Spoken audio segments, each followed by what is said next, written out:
Hello everyone, and welcome back to another Heartwell dev stream, the live stream series where I continue to develop this adorable Souls-like action RPG with platform mechanics and branching narrative. If you find these dev streams interesting or helpful, be sure to subscribe to the YouTube channel and boop that bell button to stay notified. Now, when we last left off, we were working on some more weapon attack animations. In particular, if I'm remembering correctly, we worked on the Q-Nice, the Flare Gauntlets, and the Icicle. The Flare Gauntlets especially took a while because, as you can see, we had to animate essentially a spray of some kind being released, followed by a chain reaction, sort of a fireball effect here, which is a lot of fun to draw, but it definitely took a while. But now we're going to continue working on some weapon attack animations. And while I'm working on that, I also want to say that the Heartwell demo has been officially released. It is now available for the demo is now available for free on Steam. And so far, I've been really appreciating all the feedback I've been getting from everyone who's tried it out. It's been very helpful. I've already issued one patch that has significantly increased the ammo regeneration rate and reduced the stamina costs for the jump and dash substantially. And that's definitely given Heartwell a much more... what's the term? It makes Heartwell feel a lot faster. There's a lot less downtime. Hello, Copper Nicholson. Thanks for dropping by. How's it going? Welcome, welcome. Well, I know that there are some people who enjoy having different character skins, but I'm not intending to do any kind of change like that for the simple reason that anytime I do a change, basically any sort of cosmetic change to Dorothy would require me to animate all of these sets of animations again, but for a different outfit. And for that, that's well outside the scope of what makes sense for this game. So I appreciate the suggestion, but I'm going to politely decline.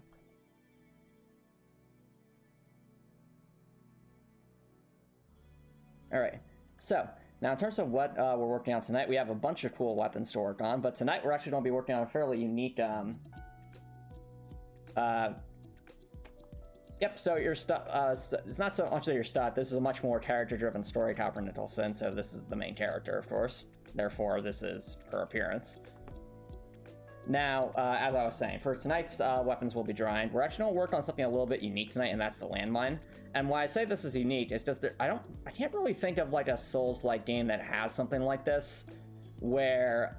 in other words, you have a melee weapon, but the way it works is you don't actually do the melee attack when you use it. You're instead laying down a trap, essentially, so that when something walks over it, then it strikes.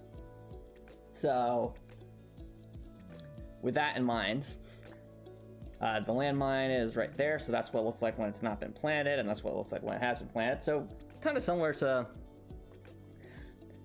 basically, it has little drills on the bottom to bore it partially into the ground, and then when it explodes, it releases a massive chunk of debris upwards. Now, with that being said, in terms of how to draw this, I'm wondering if it... maybe we could go, like... because the thing is, drawing an animation of Dorothy, like, crouching down might be a little bit tricky, because it will require some different animation frames. So I might as well try to make it look a bit more fluid, like Dorothy's actually playing the landmine down. But if it proves too difficult to draw, we could always have it so that Dorothy's just kind of tossing it downward,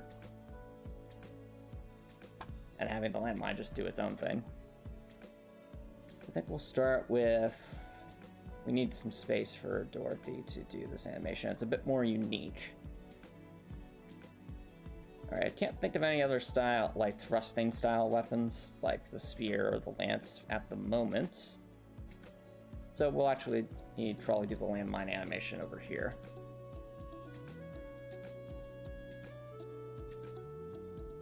Let's think, if Dorothy's standing still, she'll be like... that.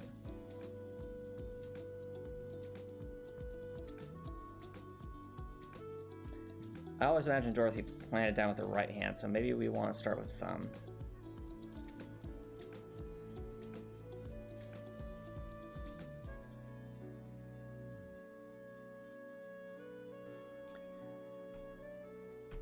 Let's start with this. So, one nice thing about this particular animation, chat, is that because it is a an animation of a character planting, you know, a mine into the ground, we really only need the animation in one direction, so it doesn't actually have to have like 4 different directions playing it down, since the animation will always be with Dorothy facing downwards to kind of give the most context to what's happening. Yo, PB and Pretzels, welcome, welcome. How's it going? What's new in your world, PB and Pretzels? Also, if you haven't already, make sure to try out the Heartwell demo. It's now been released on Steam, and I've gotten some great feedback from everyone. Have you gotten a chance to try PB and Pretzels? Let's see here. Right now, I'm just hopping over some animations.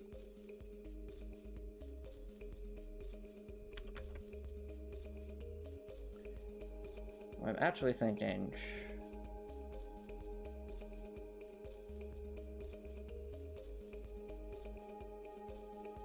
Put that over there. Yeah. Yeah, Russell says, do I download it? Now just your PC is slow, lol. Okay, fair enough. Keep in mind that the... Oh, I'm glad you're gonna be checking it out.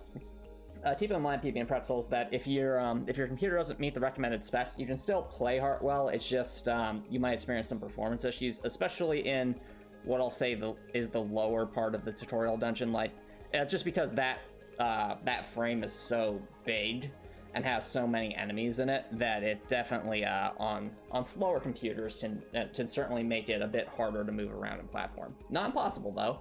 I've seen several players with lower spec PCs be able to get around that by essentially sprinting around everywhere.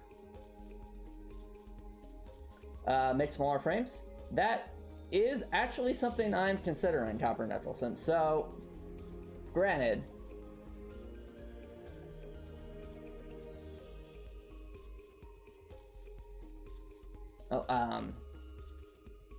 one second, chat. Sorry about that. Let me check my phone real quick.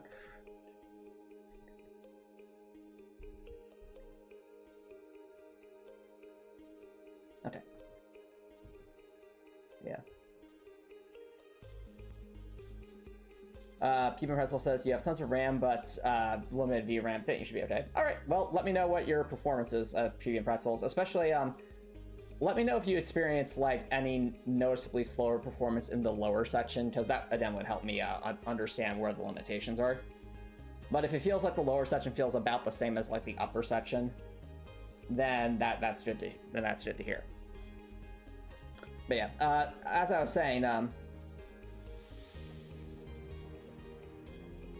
so Copper Nicholson, if you played the new version, like the ammo regeneration rate has increased substantially, and the stamina is already regens at a pretty fair rate as well, in my opinion.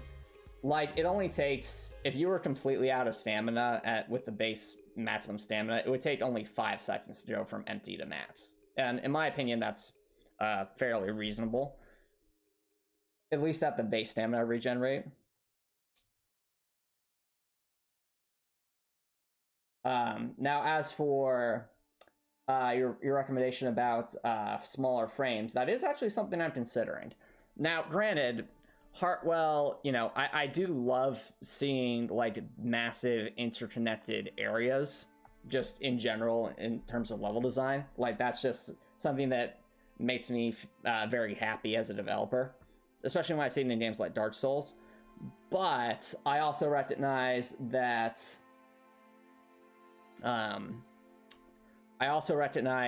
those larger frames can take a toll on lower NPCs, when Heartwell is a game where if I played my cards right, it would be something that would be playable on a potato, or something close to a potato. And you know, that would definitely widen it up who'd be able to play the game. So I just kind of have a back and forth chat. Like, for those of you who play, like, you've seen, like, the lower part of the tutorial dungeon. Like, do you think it's worth it to see, like, those massive interconnected like, do you think something would be... I should rephrase the question. Do you think something would be lost if, like, if those larger frames where you can really see almost like this massive interconnected maze of paths was kind of taken aback and it's broken up into chunks? Would that be something that's lost? Copper Nicholson says it's not worth it. All right, appreciate your opinion, Copper Nicholson. I just want to opinion of a large group on that. If the general consensus from people who even have like the capacity to do it says, yeah, it's not worth the performance tank, then I might consider it. But let's there's just something that's on my mind for the future level designs.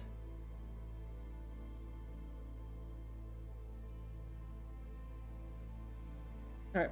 Well, I think PB and Pretzels will be playing it for the first time, so make sure to let me know what you think about that as well. Now, I know I've gotten a little sidetracked talking about the demo, but let's grab our stuff. We need lights. So I'm actually thinking you might be able to intermix that with this to make it look like Dorothy's kind of kneeling down.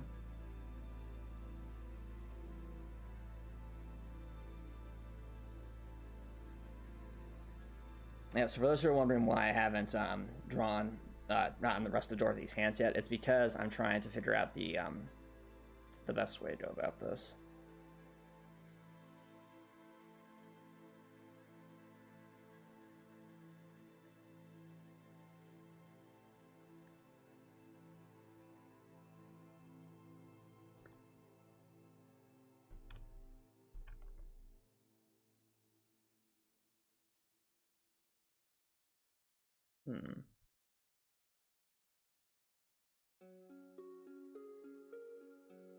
Actually, wait.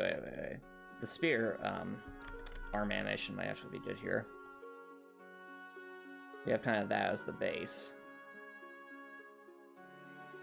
And then this one, Dorothy's like laying down, but we'll obviously have to adjust this to make it look more like Dorothy would be leaning over.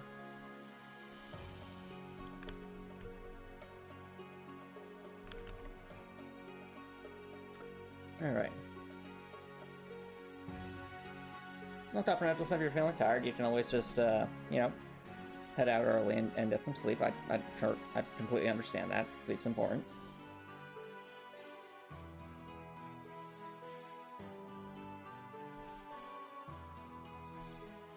Okay, let's see if, see how this would look.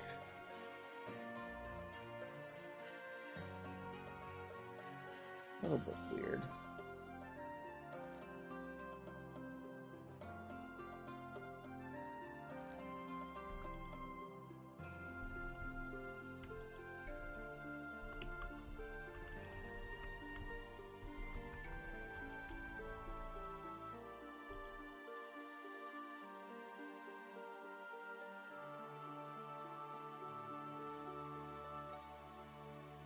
That's a bit better.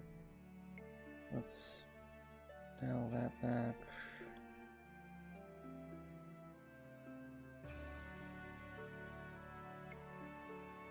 Okay, now it actually feels like Dorothy's sort of kneeling down a bit.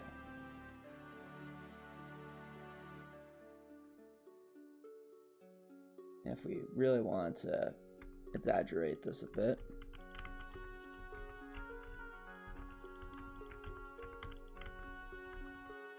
something like that.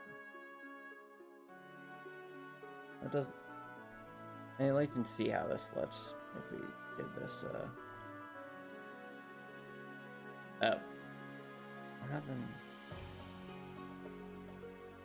Oh, it doesn't have that.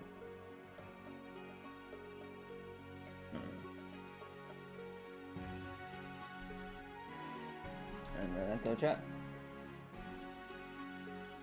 Down there, I know the Steam page is gorgeous. Thanks, PB and Pretzels. I appreciate the feedback.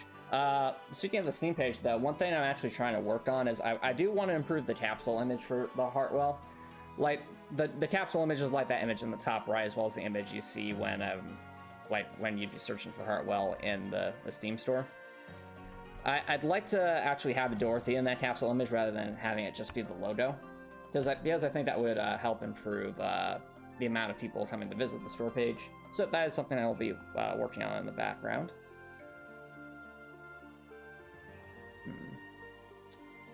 All right, that's what it looks like if we like that.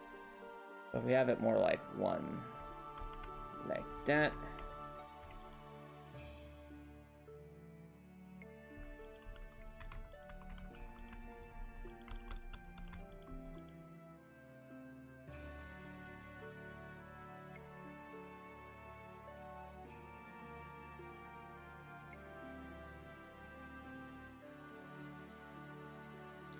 Right now, it kind of looks like she's kneeling over. Okay, well, at least from the leg part, we still have to adjust other things.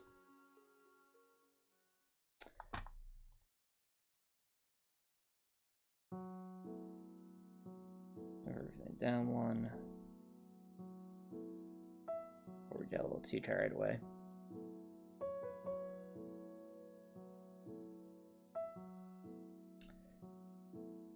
Okay, so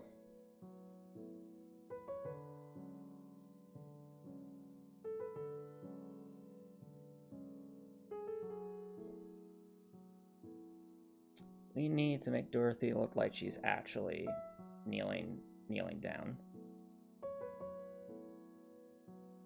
It's a lot easier said than done.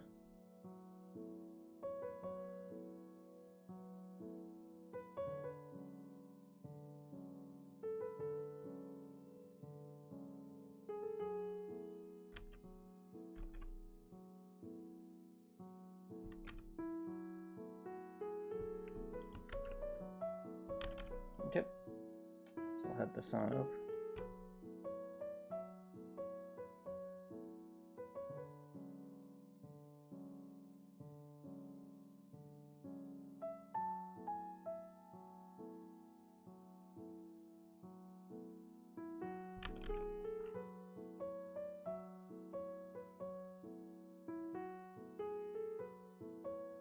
Okay.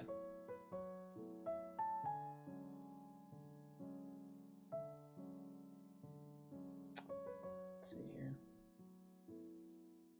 Now we need the landmine itself, which is right there.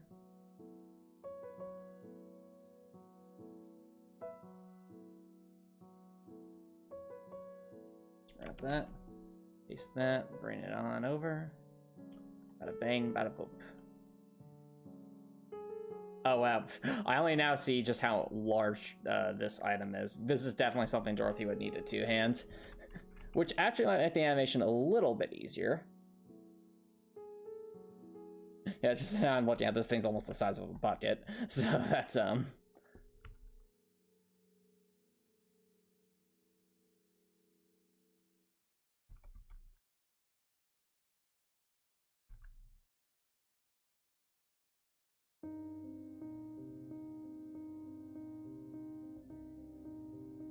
okay.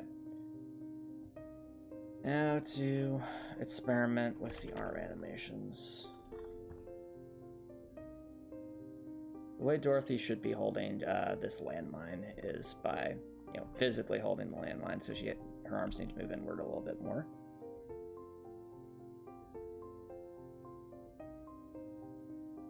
Might even need to go like that.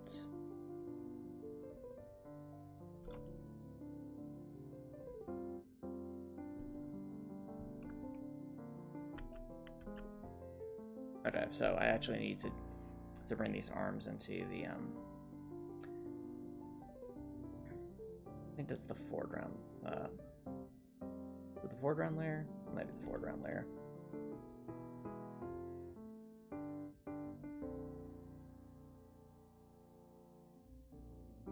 No. The character layer? No. That's layer.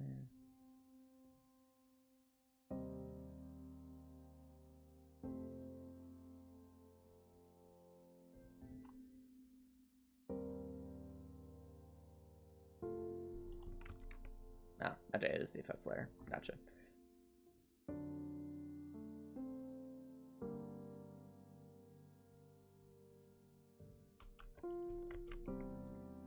Yeah, so for those who are wondering what I'm doing, I'm essentially moving the arms to a layer in front of the weapon itself so that I can see more of what I'm doing and make the appropriate adjustments.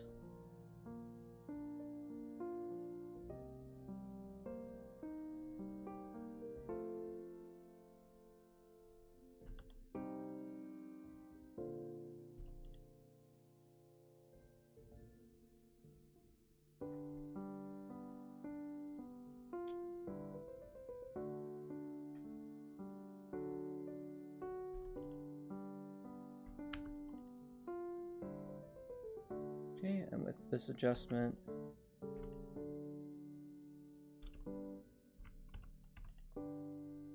there we go, and now it looks like Dorothy's actually holding something. That'll be a good starting point.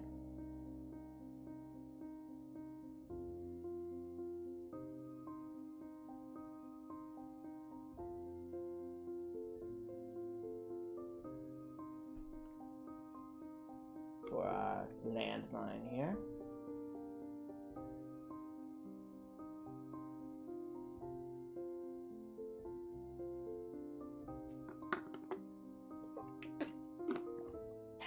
Okay. Move these arms so that we can have this as the basis to work with.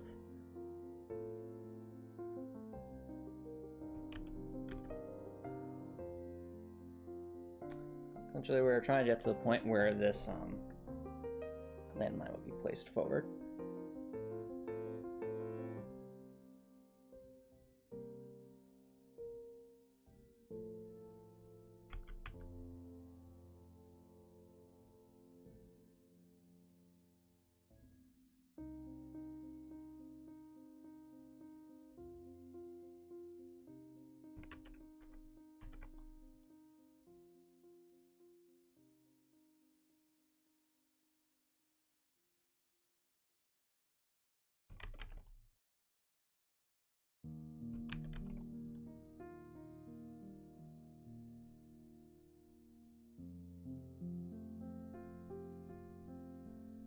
Okay.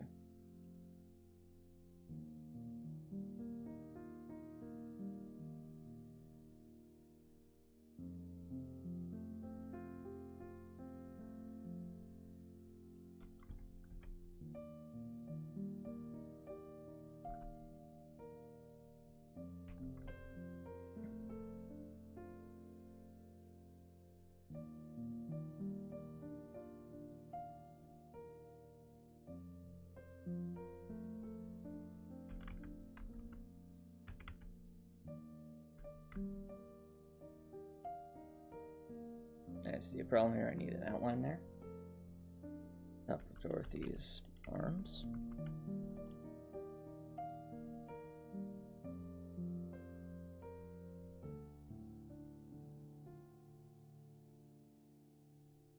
Temporarily don't make them visible because I need to basically make Dorothy look like she's laying down. So that'll require moving her body a bit.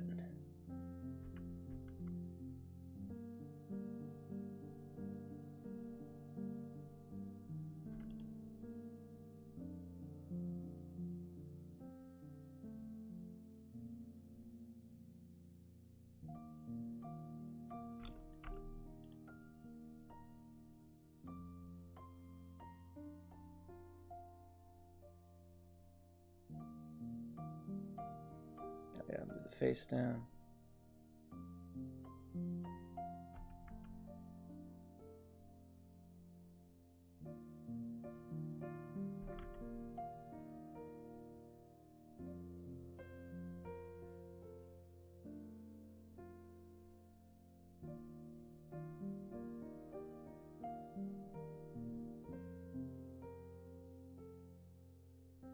Okay, so for Dorothy's hair, I'm actually going to basically tilt her hair forward to make it look like she's almost looking downward.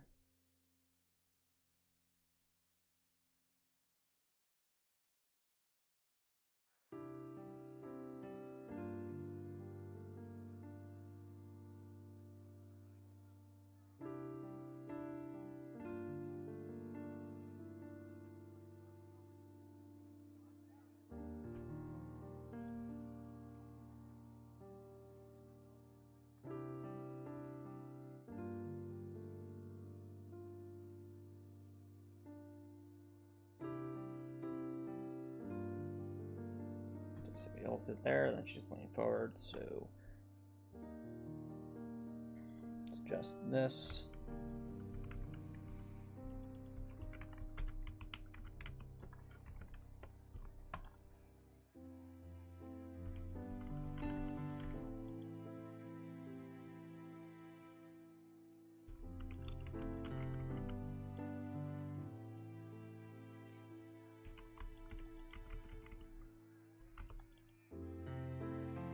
Yeah, that's silly. Okay.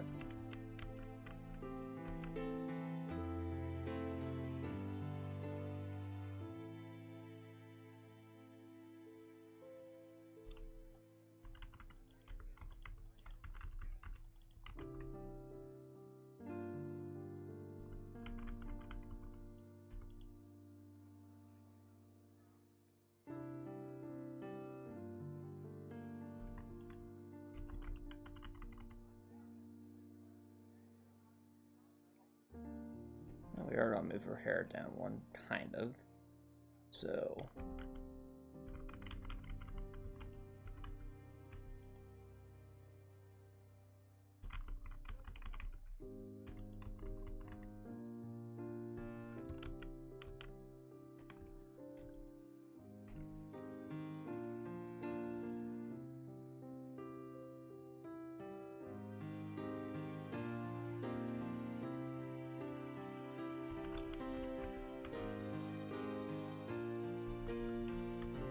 for those who are wondering why I'm doing it this way, it's because it has to look like her hair is still at the same height.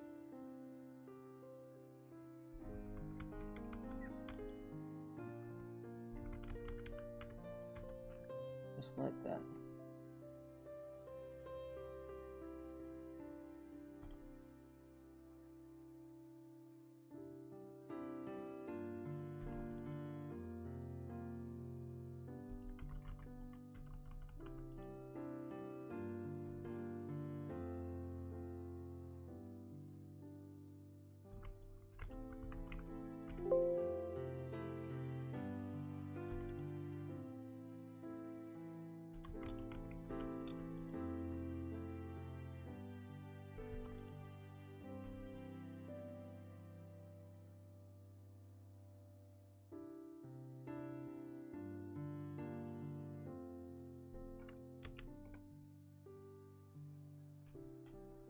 Okay, now it actually looks like Dorothy's kind of almost crouched over a little bit.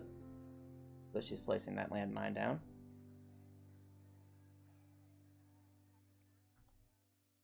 Yeah, so you can see how that little bit of perspective does make it give that illusion.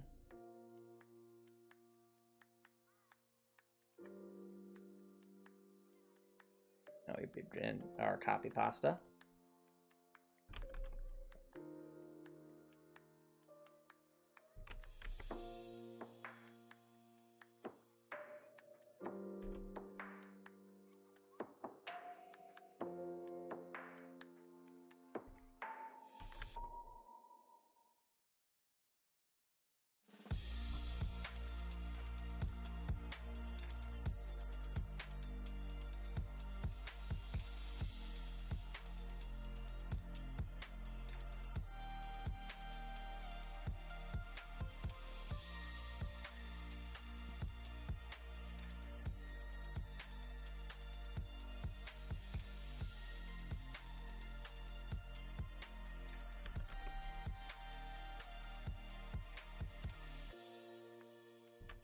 Think about where this needs to be. It needs to be around there to look like it's genuinely in the about to burrow itself into the earth.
Now Dorothy needs to lean forward even a bit more and probably extend her arms out a bit.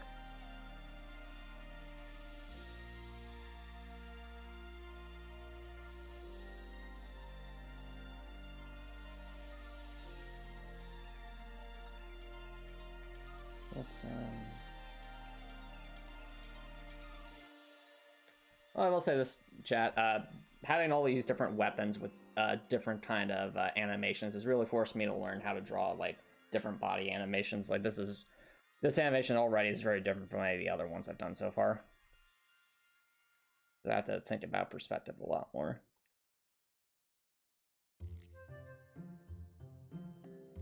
All right, so if I was like bending forward like a lot, it would almost kind of look like I was looking at someone partially from above.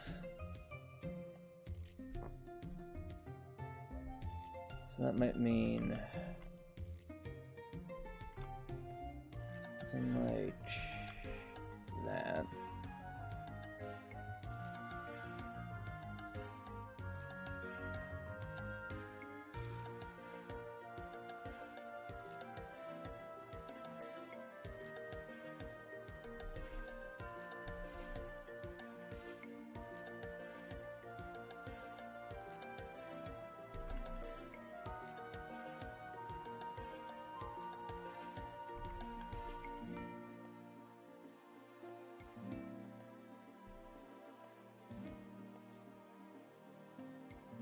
Bring back the face.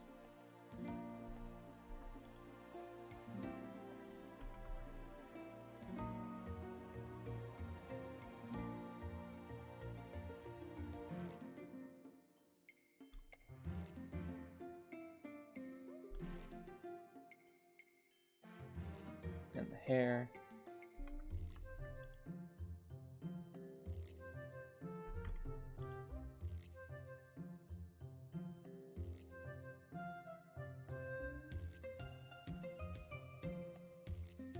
Arms.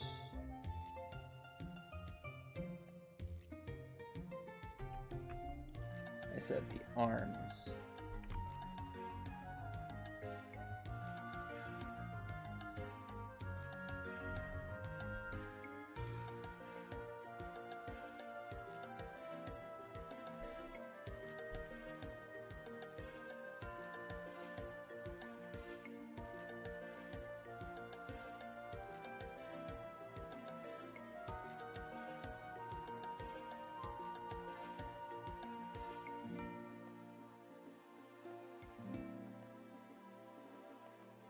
I think that's somewhat reasonable. Although, we do even have Dorothy's shoulders kind of lean forward a bit.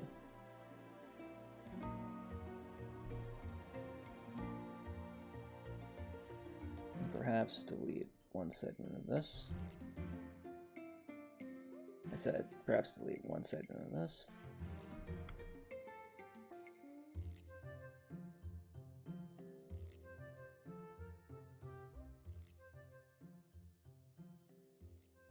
That just went. Hey, welcome back, Copper Nicholson. If you're feeling tired, Copper Nicholson, there's no shame in going to bed early. Yeah, with this, it kind of looks like Dorothy's really leaning forward to that landmine placed.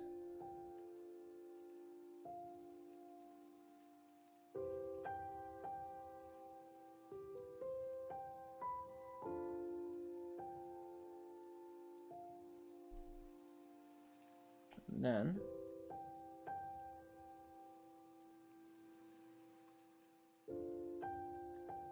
from there, Dorothy would then have the recoil animation, which is literally just this animation minus the landmine. Well, and of course she wouldn't be holding anything, so that's different.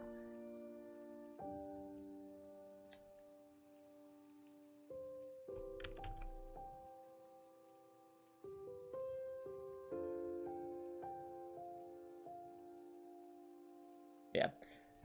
What might be the landmine weapon in the full game interesting is it has both the worst and the best range of all the melee weapons. It has the...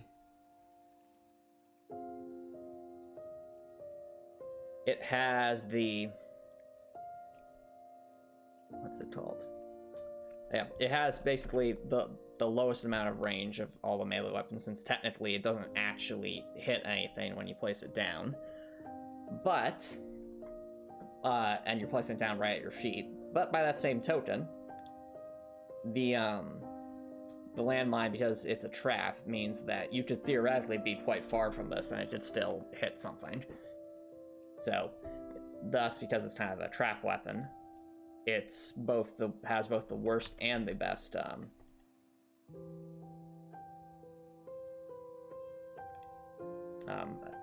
melee range.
Alright, so place it down.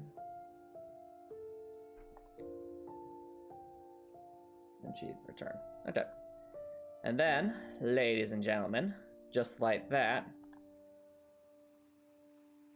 we have ourselves our landmine animation. So, while it was only 4 animation frames, it did take a little bit to figure out because it's because it involves Dorothy, placing something down in front of her. And you might be saying, why isn't there a frame after this? Because the frame after this would just be the Dorothy standing animation.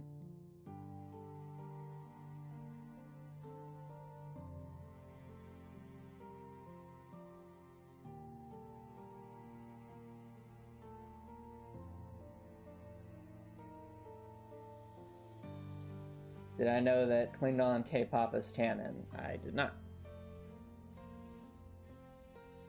But we can cross this one off the to-do list.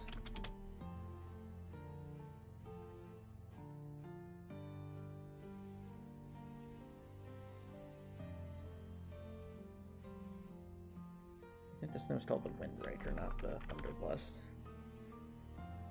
So, whereas this this weapon we have here is a lot is very much saying a trap. The next weapon is much more of a heavy hitter, and that being the Hammer of Storms. So this giant green hammer we have here is what we're going to work on next.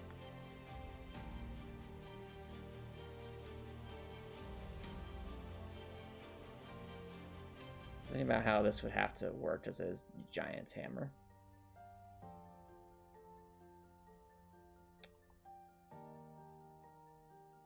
Kind of imagine a hammer is like you kind of slam forward with it.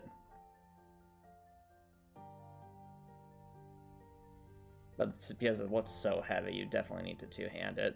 Or at least Dorothy would definitely need to two-hand it.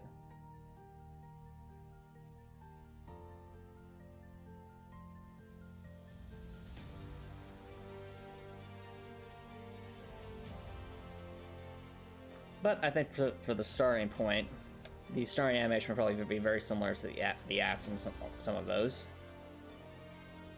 It's only when it comes down that the arms will be different, so we'll use this as our base model.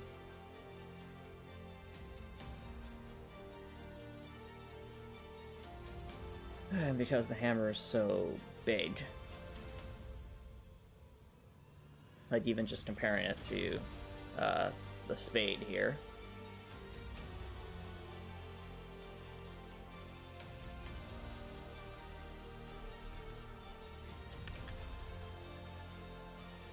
yeah, it definitely has more reach than the spade would,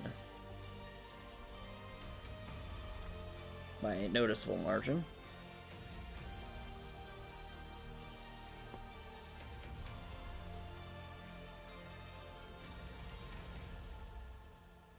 so we'll need to account for that in the animation.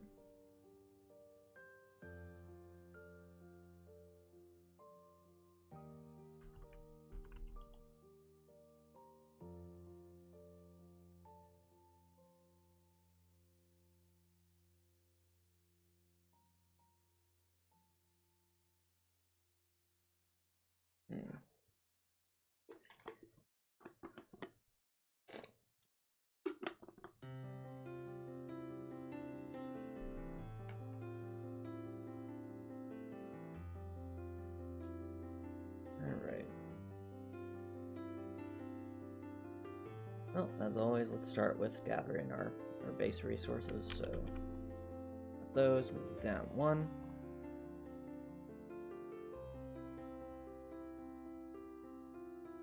Grab this, move it over there.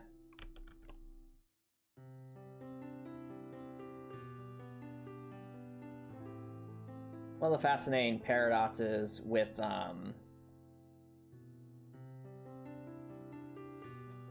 I guess this to be said about any kind of creative endeavor, but especially with game development, is the larger a project gets, the easier it is to add to it. Now, that might seem like a nonsensical, because when you think about it, when a game project gets larger, there's a lot more code that you have to sift through and add to. But at the same time, you also have a stronger foundation upon which to build onto, and then can simply add to. So in our case, because we have drawn, let's see, how many animations would that be? Not including the demo, the 4 demo weapons, we've drawn in total 14 different weapon attack animations at this point, and because of that, we actually have like certain segments that can be reused for different other portions. In this case, while we'll still need to change how the arms look in this final section, for the first 2, it's basically a straight copy paste, with the big difference being the weapon animation itself. And even when we have to change the arms for this downward portion, it's what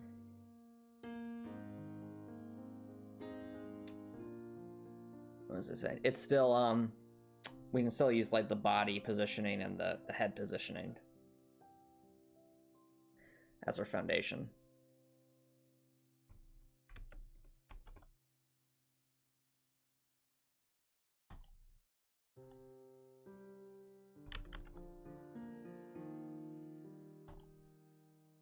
All right.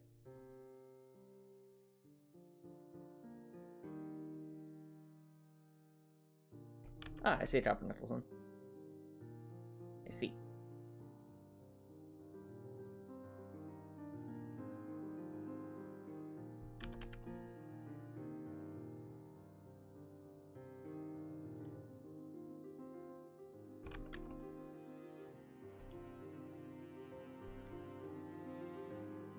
All right. Now for the tricky part. Animating our hammer here. Because the hammer isn't like it can be rotated. It needs to be able to appear like it's being rotated. That makes it a little bit trickier to draw since we have a bit more to work with. But not impossible though. So first things first, we take our hammer. I can't help but be reminded just a little bit of Milliam's hammer from Trails of Cold Steel, just because of Milliam had like this completely oversized metal hammer whenever Aerodatlam transformed into it. That's very reminiscent of Smoke's hammer as well. Well, from Dark Souls 1.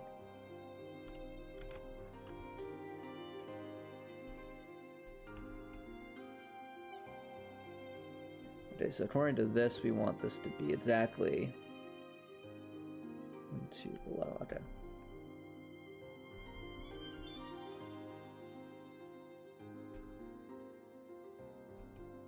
I think the way it lines up is we want this to line up with that center segment.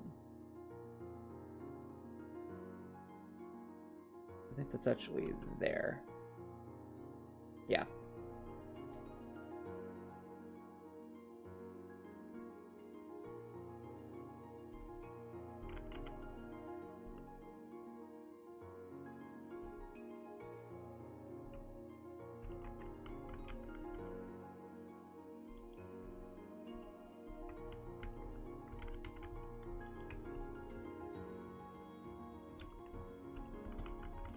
For those who are wondering what I'm doing, I'm strategically deleting portions of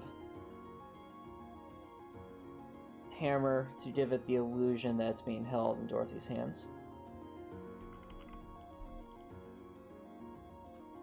We want to make it a little bit darker there. Okay. Oh, actually, we have that. Okay. So by doing that, now it kind of looks like Dorothy is holding the hammer in her hands, although with the hammer kind of being in front of her like that, yeah, I guess if it is kind of by her side, that is such a big... Oh, it's so massive it kind of gets in front of Dorothy's face.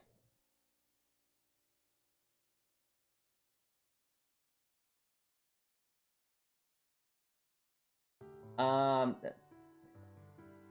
and Pretzel says, dude, this game is awesome so far. Awesome. I'm glad you're liking it so far. What in particular, PB and Pretzels, do you like about it?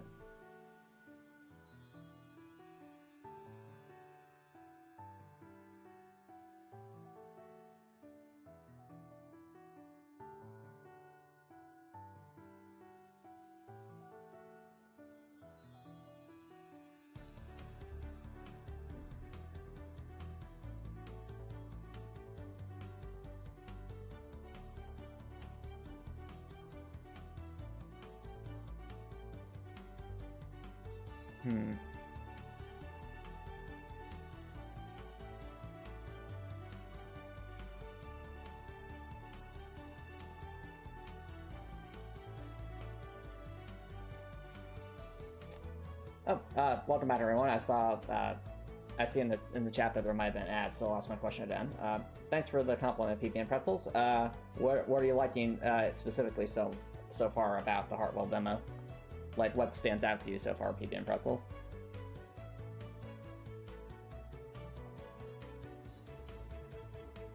And Copper Nicholson said something about Dorothy having a sister. Not sure what you're talking about there, Copper Nicholson. There's... the character that Dorothy was talking to in the opening is not her sister. The dialogue should make that very apparent that that Dorothy considers this person her dearest friend.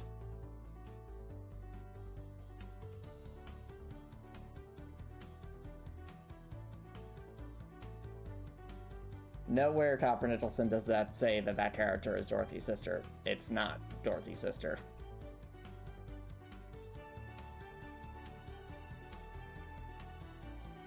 Well, at that point, Copper Nicholson, you're just in the realm of fanfiction. I'm telling you, canonically, that character is not Dorothy's sister.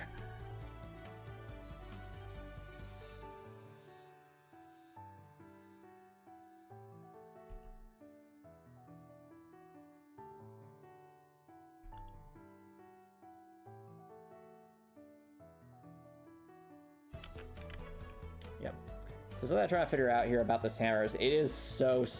Well, actually, wait. If the hammer's kind of held in front of her, it would look like that. Like if she's trying to raise it up. So yeah, that does make sense. Okay. But yeah, like I was asking PB and Pretzels, I'm glad you're enjoying the demo so far. What specifically are you liking about it so far? Is it the story? Is it like the gameplay? Is it something more specific than that? It's a mix of everything.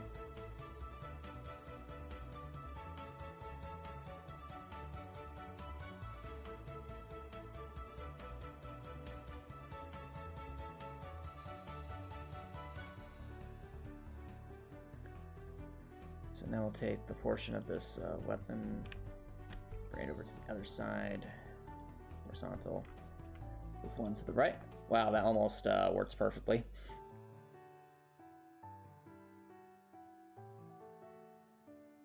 They are not secret sisters, Copper Nicholson.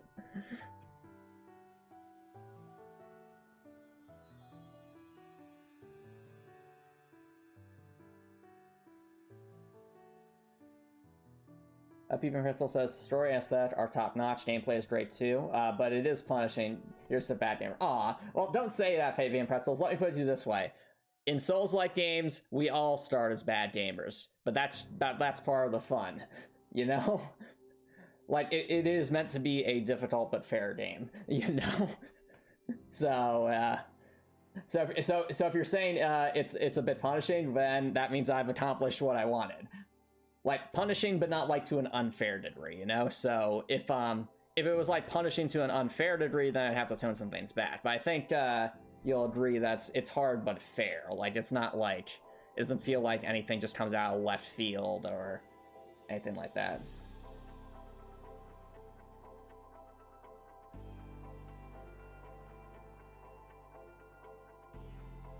Yeah. Also, PP and Pretzels, if you like find any bugs or you have any suggestions for the game, feel free to post them in the Discord server. That's a great place to post those. I've already gotten a bunch of great feedback from those who've played the demo so far.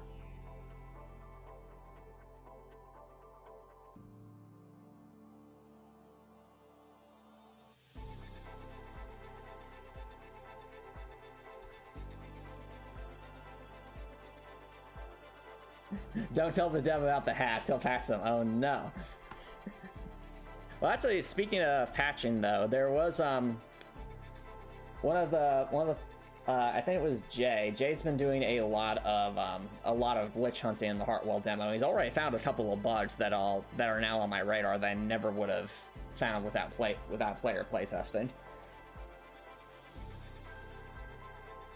And you have to keep in mind, just because you discover a bug doesn't necessarily mean I'll patch it out. I follow kind of the crosscode principle, or what crosscode is a video game that I really like, and the developers had a principle with the following principle with glitches and bugs. If the glitch or bug is something that is that a regular player who is not like a speedrunner would be likely to encounter by accident, that could have a negative impact on the gameplay experience, then that's something they would try to patch. But if it's something that a regular player is not likely to encounter on their own, or by accident,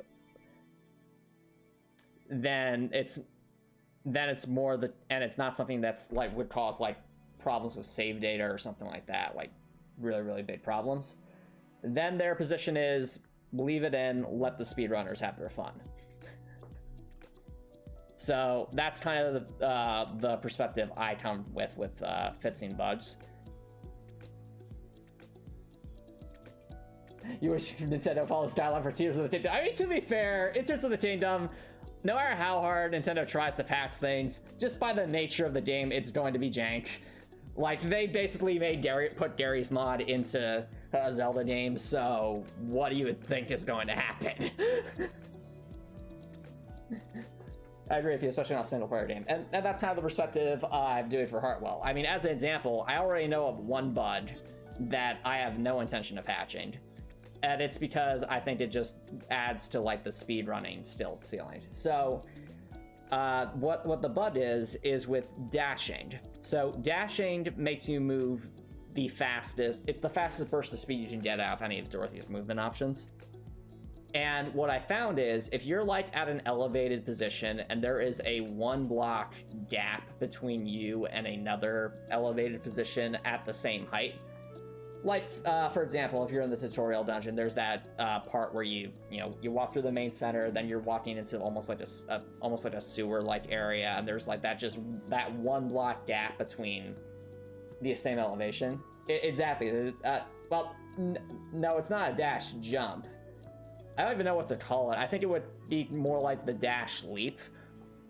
So you cannot dash and jump at the same time. But what you can do, and it is, I'll admit, I haven't figured out what like the method is to do it consistently, but what you can do is if you position yourself correctly on one side of that gap and dash, it is actually possible to clear that gap without jumping, without ever pressing the jump button. Now you might say, okay, Antomicx, what's the big deal? Well, the big deal is that dashing costs less stamina than jumping. So if you pull that off successfully, you would actually have a little bit more stamina than you otherwise would from jumping over said gap. In doing so, you'd have a little bit more stamina to sprint, which would mean that you could actually cover the same distance slightly faster. If you chain that together enough times, that will equal a fair amount of time saved in a speedrun. So that's an example of a bug that I know exists that I have no intention of patching. And as for like, yeah, no, I'm definitely keeping that in. The other thing is like sprint jumping. Like I could program the game to make it so that you lose your sprinting momentum when you jump, but I'm not gonna do that because quite frankly, if someone like clears a multi-tile gap with a well-timed sprint jump, bravo, good on you. That's making good use of the movement. And also you're taking that risk because the sprint jump costs, you know, you're effectively eating a lot more stamina because sprinting obviously costs stamina and so does jumping, so there is a risk reward element to that. So for that, it's like, leave it in, have fun. You know, it's like if you clear like a gap that wasn't intended because of sprint jumping, good job. That's all I'm gonna say.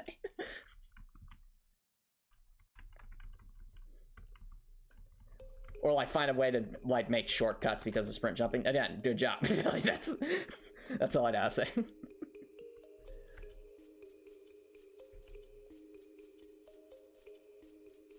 I think that's where that goes. Okay. Delete.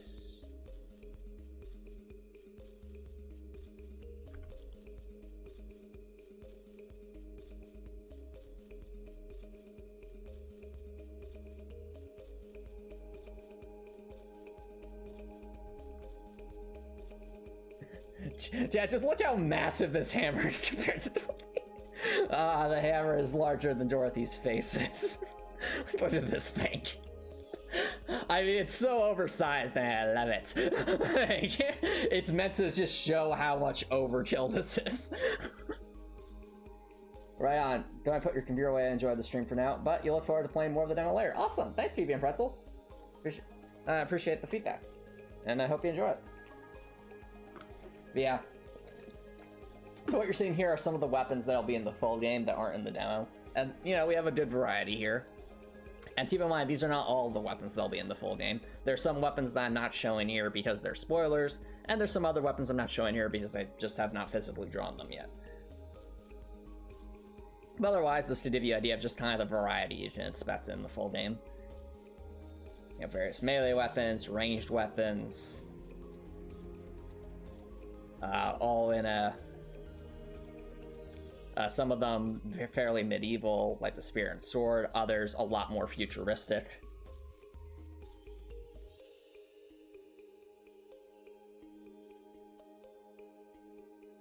I think this hammer is definitely futuristic in its appearance.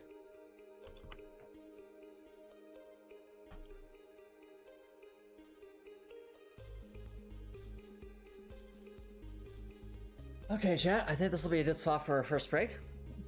So, don't throw our dice. I will be right back.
Alrighty, chat. Welcome back, everyone. Also, I'll mention fun facts. Most of the emotes for my Twitch channel are actually of Dorothy. So we got various emotes for like Dorothy holding a heart or Dorothy he having a puppy face. I just thought I'd mention that as well. Anyway, let's pick up where we left off. So we were working on, this is called the Hammer of Storms, as we can see by the green texture on this giant metal hammer. Let's continue making the attack animation.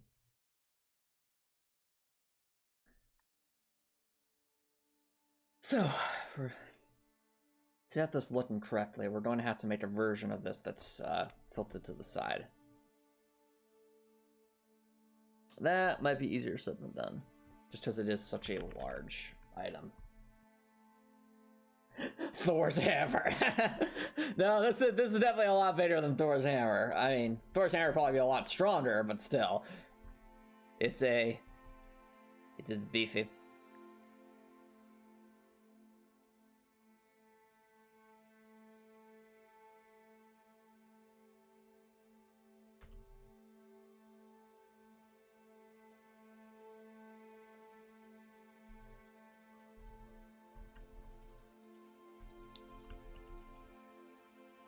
Alright, time to make my edits.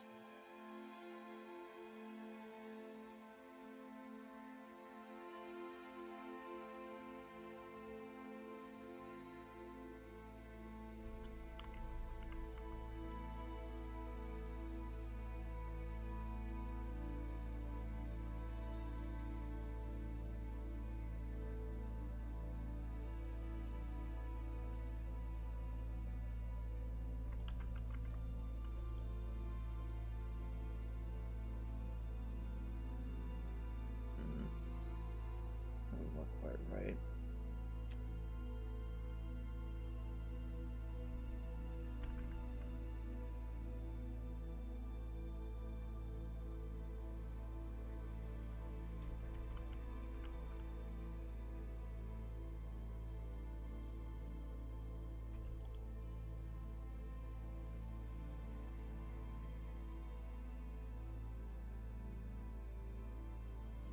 That's the thing about these. These can be tricky to get looking right. Actually, yeah, that kind of, yeah, that's more so what we're going for. So okay. So with that, I'm trying to mimic it on the other side.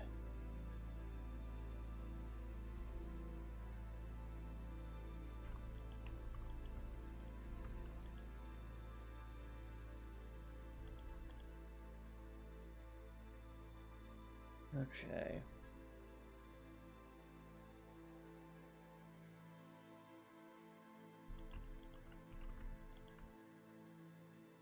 Okay, now I feel like we're getting somewhere. I look closer to what it was before.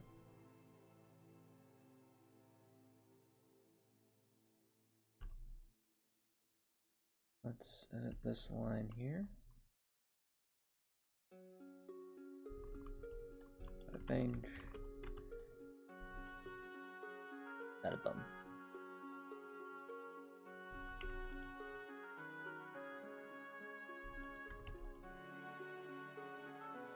Do that. I'll get rid of that. Oh, not that. Get rid of that. And that.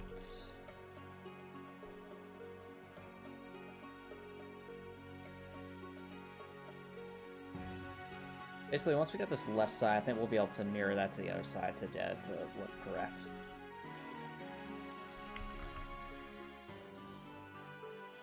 Yeah, that's what we'll have to do. Symmetry is our friend in this case, chat. Symmetry is our friend. So, there's the symmetry.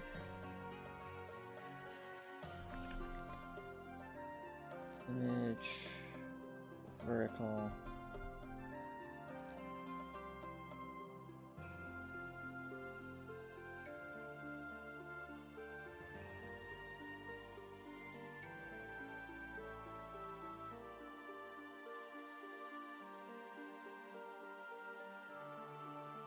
Ah, there we go.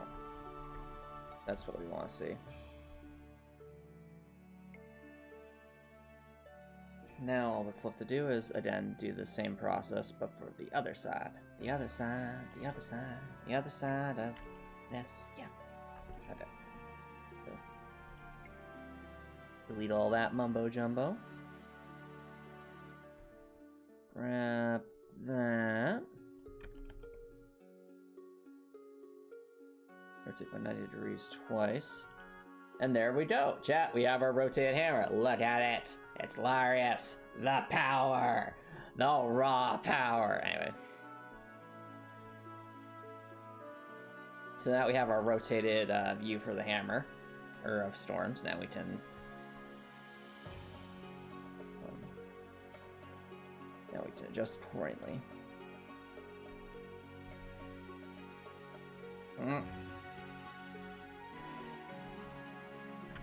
Copy fast of that.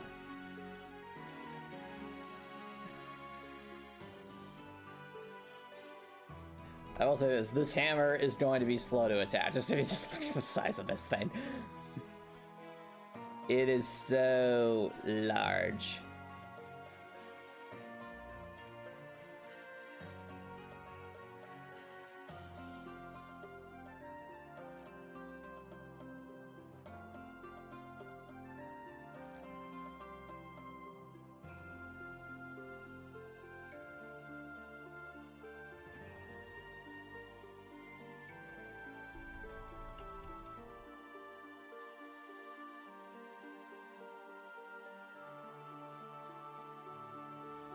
Anyway.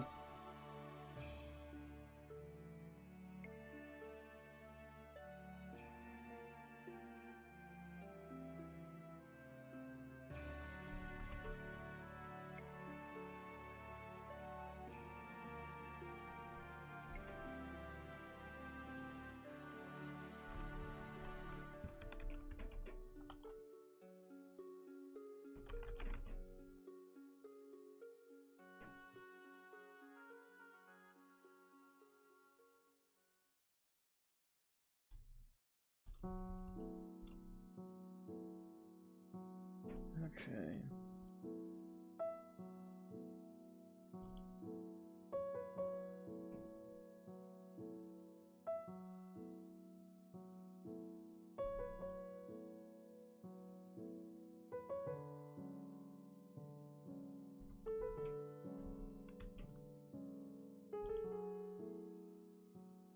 Right now, like strategically deleting portions of the hammer so it appears where it needs to appear.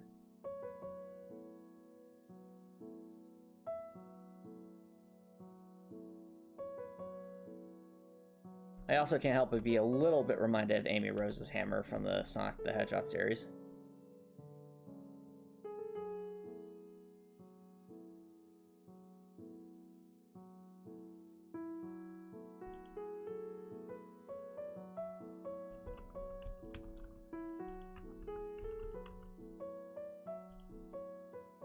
Yeah, so now it looks like Dorothy's holding a really, really, really massive hammer.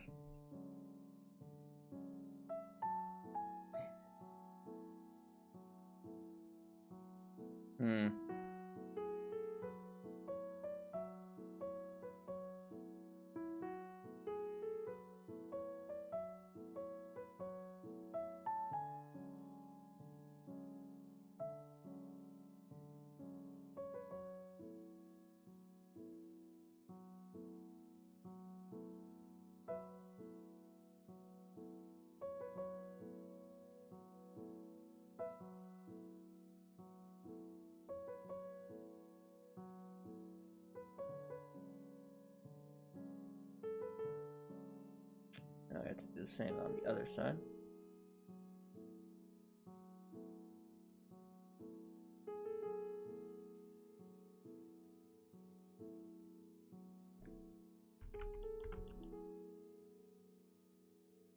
The other side. Okay.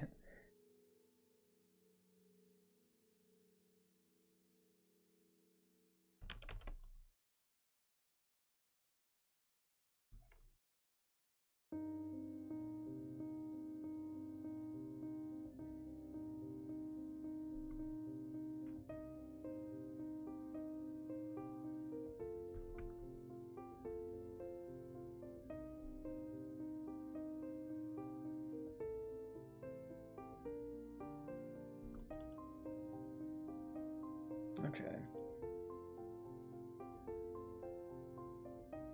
Delete this portion.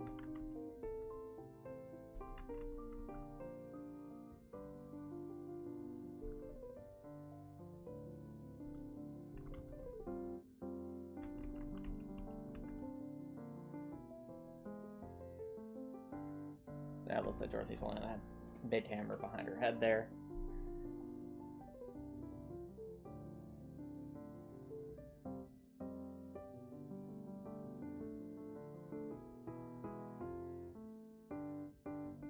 And we'll do something similar here.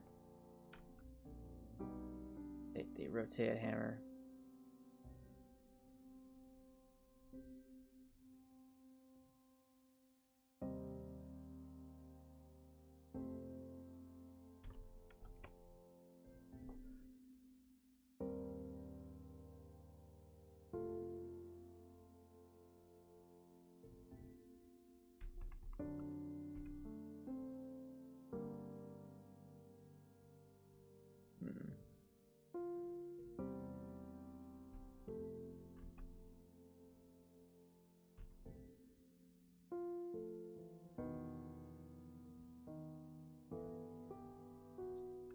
There, make an adjustment.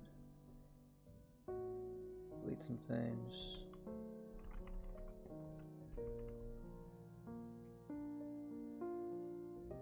That might have actually worked out perfectly.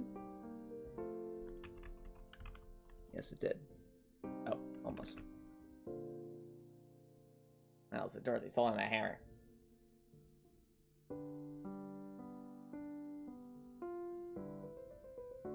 You just tell them, Topper Nicholson.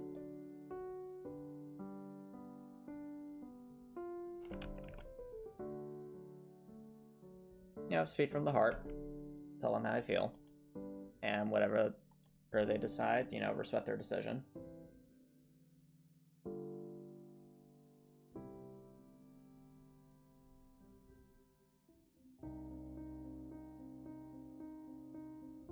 Alright, well, then you should just be honest with her and tell her that. If she says that she feels the same way, great. And if she says that she doesn't feel the same way, then, you know, respect that decision too. But at the end of the day, you should just, you know, be honest with them. That's all there is to it. Be honest and be genuine.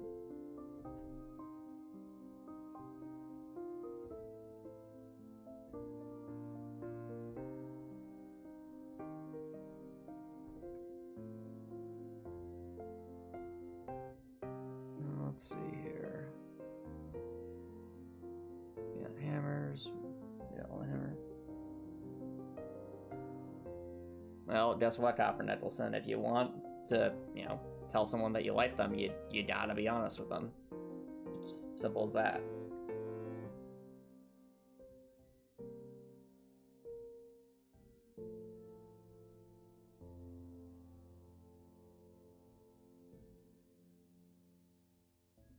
Alright, so now the part where we might have to change things. I mean, the easy way out would just be to have Dorothy swing the hammer sideways, but it's a hammer for her, so we should obviously have it slammed. Having it slammed downward would be more satisfying, in my opinion. So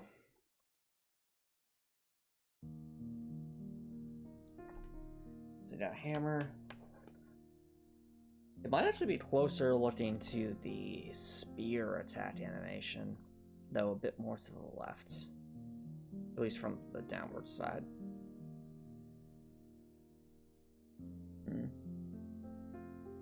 No, Copper Nicholson,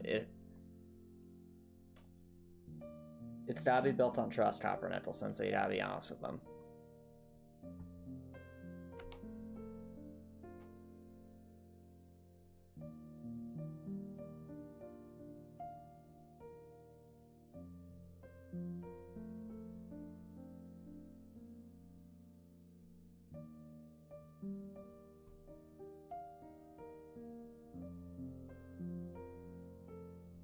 Let's grab these animations, use them as a foundation.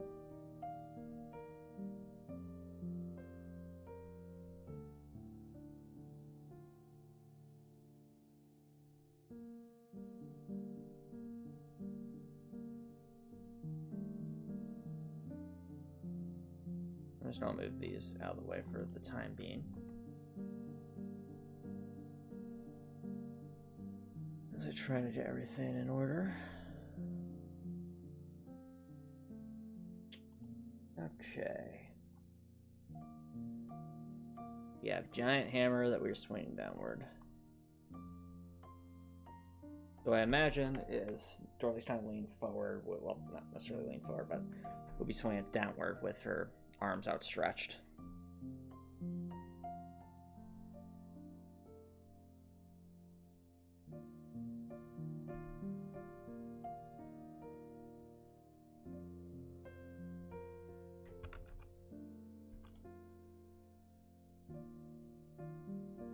Their hands kind of need to be towards the center here.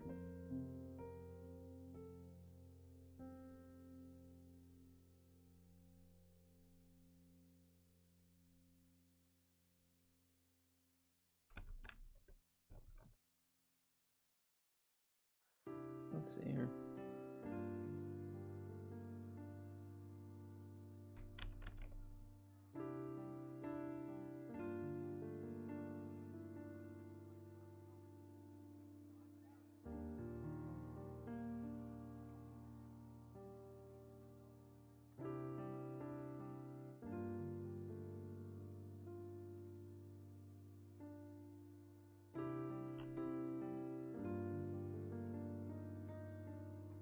Alright, for those who are wondering what I was doing, I was looking at some of the previous animations to make sure the hands looked closer to correct.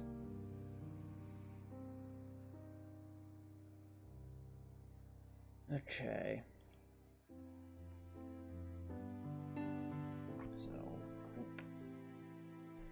and right now I just keep basically putting my hands in real life into a two-handed position as though I'm striking downward with something.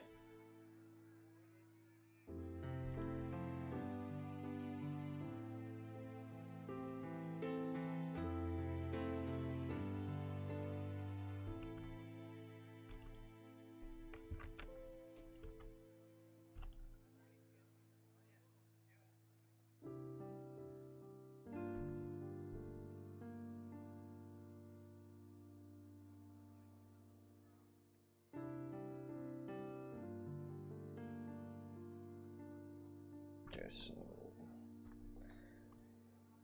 tilt slightly forward.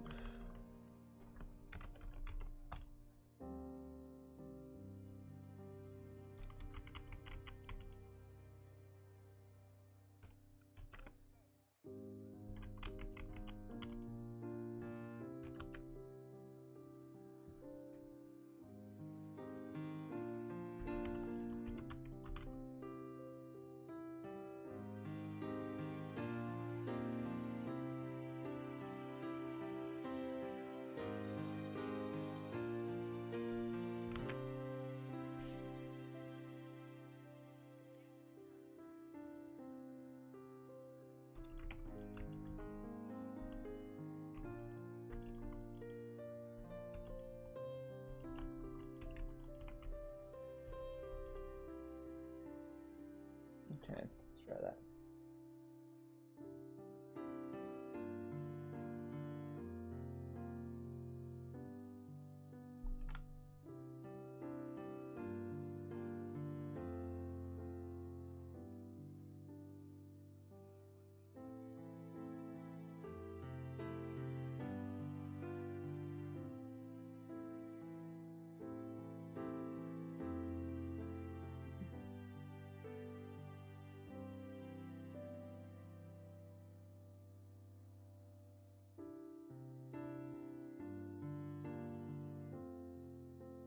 All right.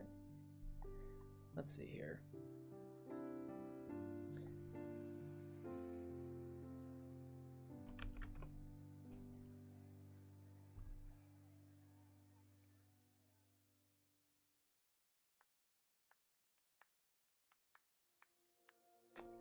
It's all uncharted territory, so I'd be trying to figure things out.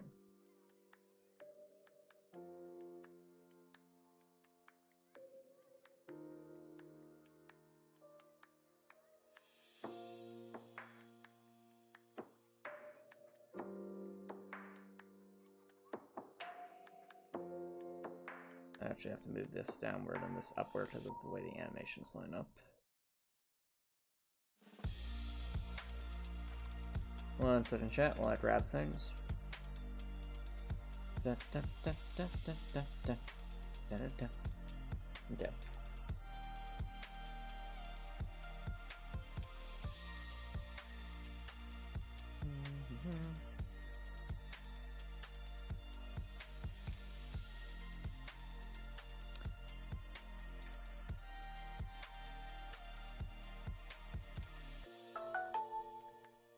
Da, da, da, da.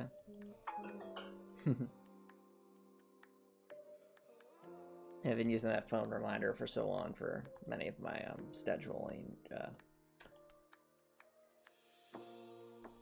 well, scheduling different events and such. And just my day-to-day activities as well. Anyway.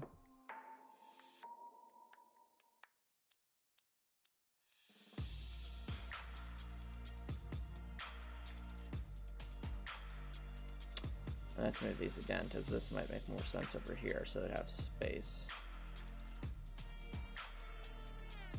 Yeah, I do have to reposition these, so...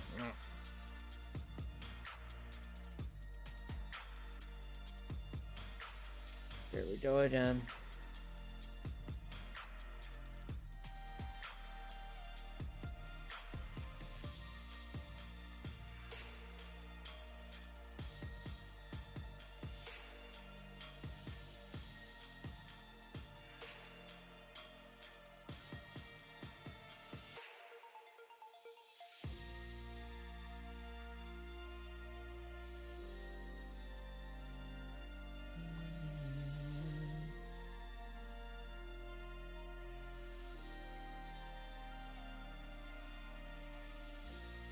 Okay.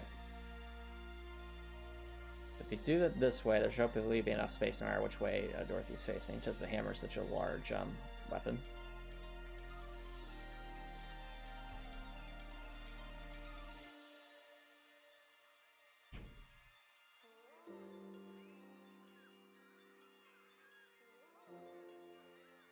Okay. But we need another hammer animation. This one more from the front, as a that's sticking out. So, how are we going to do that? My thought, chat, is to take this as our base. Rotate by 90 degrees. And then, this is the important part. Get rid of that. So it looks like it's kind of more forward.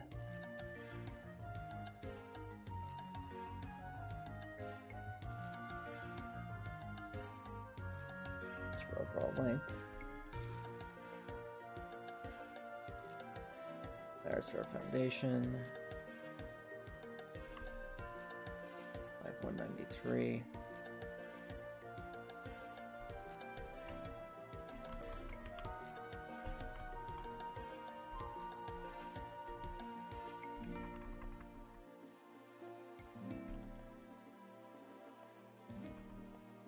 There we go. Now we have a hammer as though it's has just been struck downward.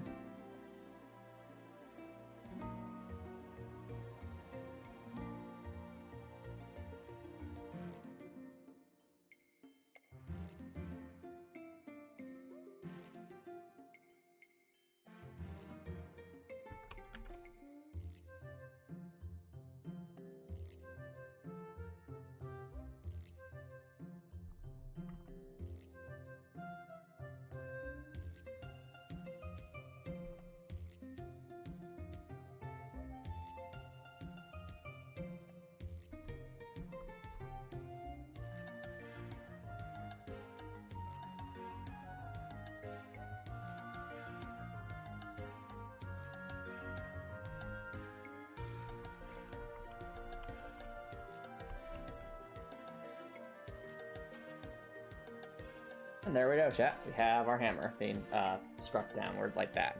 Bada bing, bada boom. Actually, it looks pretty cool. It looks like Dorothy just smash. Okay, smash down with the hammer.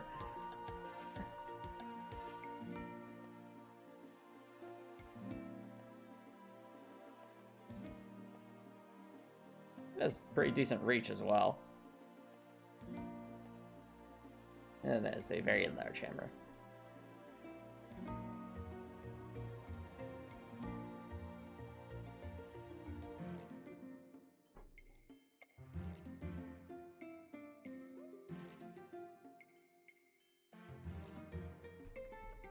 Here's where this hammer would end up.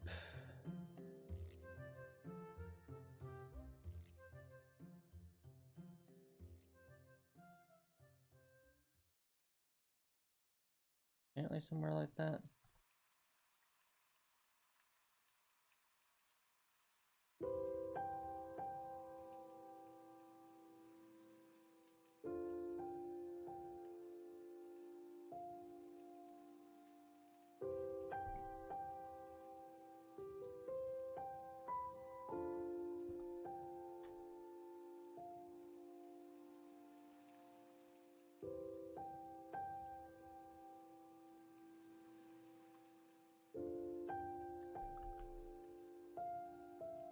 Two, 3, 4, 5, 6, 7, 8, 9, 10, 11, 12, 13, 14.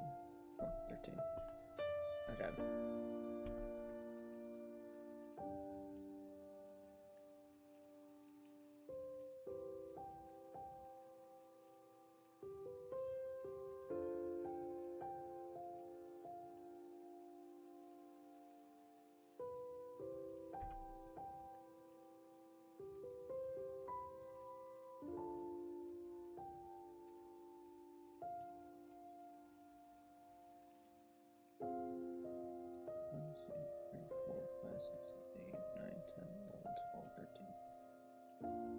Okay, so it should be around there.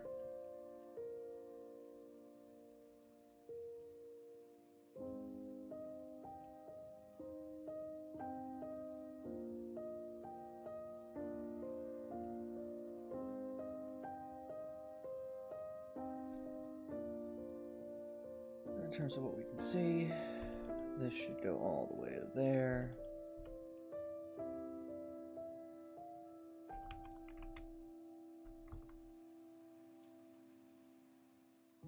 Actually looks like hammer.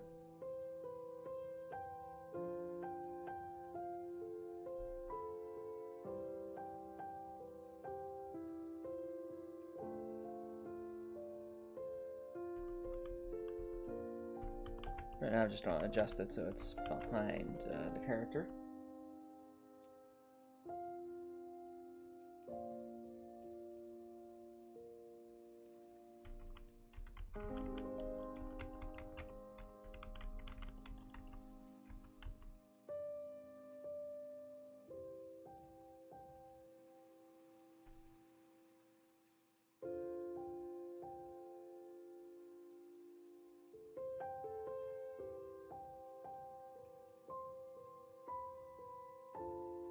There we go.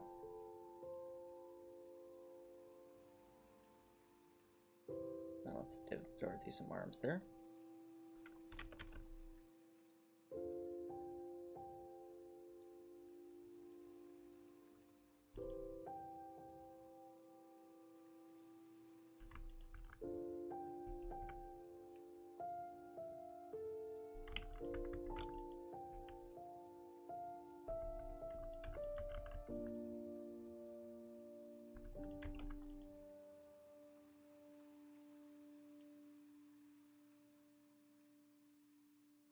There we go.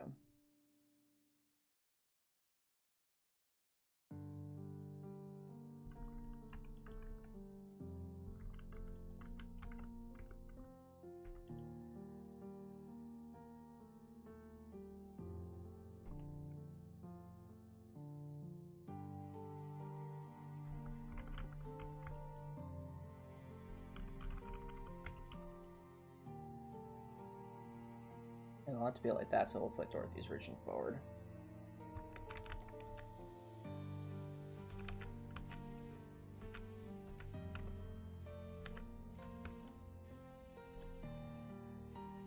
Yeah. There we go. Now we have upward facing, and now for the sideways, it should hopefully be a little easier. Since it'll be more closer to some of the other attack animations we've done.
Alright, there we go. Now just copy pasta those arms over here.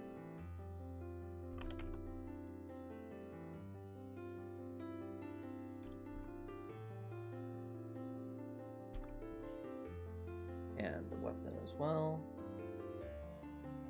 Hey, welcome back, Copper Nicholson. Listen, if you're having, like, if you're feeling very sleepy, Copper Nicholson, there's no shame in just, you know, going to bed early. I totally get it. I've had nights like that where I've needed to go to bed early because I was very exhausted from the day.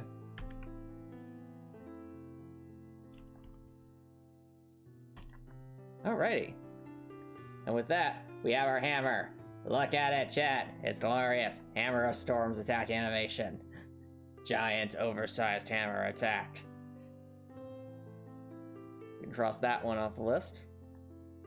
Ooh, this next one will be fun. Now, why do I say this next one will be fun? So, chat, we're going to be working on the Windraker next. And you might be saying, Antomicx, what's the Windraker?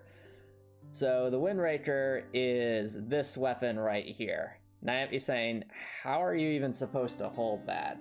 So, the Windraker I would classify as a launcher.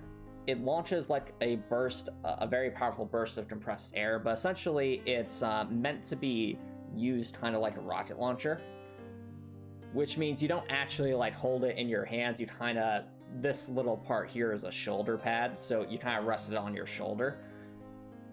So this will be a very different kind of attack animation. It'll serve us useful for, would definitely be useful for when I'm animating some of the heavier weapons. Because this is definitely would be among the heavier weapons.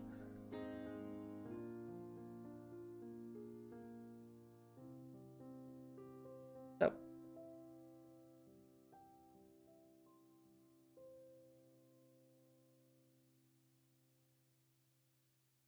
First things first, need to clear some space.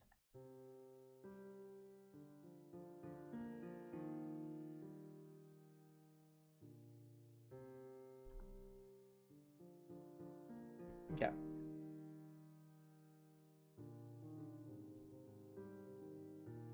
So when I'm thinking of the Windraker, I think, let's think, okay, I have a rocket, basically a sort of a shoulder, something similar to a shoulder-mounted rocket launcher. The way that has to be held is kind of like holding a large log on someone's shoulder, so this animation right here would probably be the closest, though there also have to be an animation of Dorothy kind of reaching to the other side to stabilize it, because it's just so heavy. So I think the best place to start is actually just with Dorothy kind of facing in the various directions, all except that she would be not having her arms yet. Because the arms is something we're going to have to... did I disable something? Yeah, the arms are something we have to cover as needed.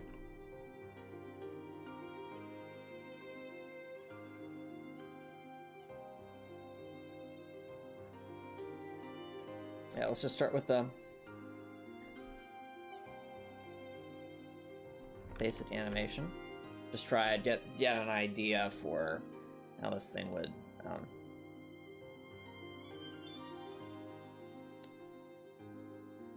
line up.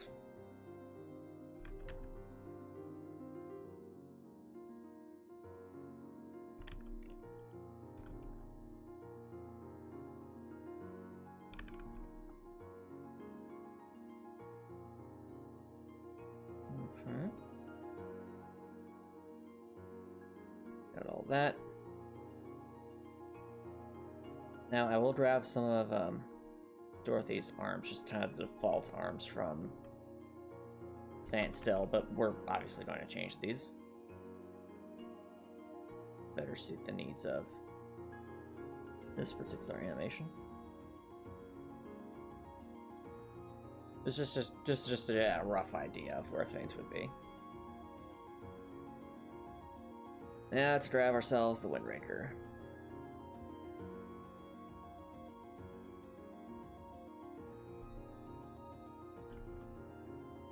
So, fun fact about the Windraker, chat: its design is actually inspired by the Buster Shot launchers from Shining Force, as well as just Lyle's design as well. So in Shining Force, Lyle was a character who was a centaur, but unlike most centaurs who would wield like lances and spears, Lyle actually used some advanced technology that basically rocket launcher / bazooka kind of weapon. And I think they were called the Bow Knights or something like that, or the Bowmasters on the enemy side would have something that would look kind of like a rocket launcher mixed with a ballista. And that I was found that design to look really cool because it looks somewhat it blended kind of sci-fi with sci-fi fantasy elements, kind of looking like a shoulder-mounted ballista that's firing like an explosive of some kind.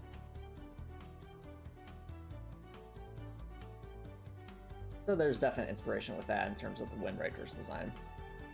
Though the Windraker, instead of firing an explosive, is firing a very powerful burst of compressed air. So, yep. Let's see what we can do.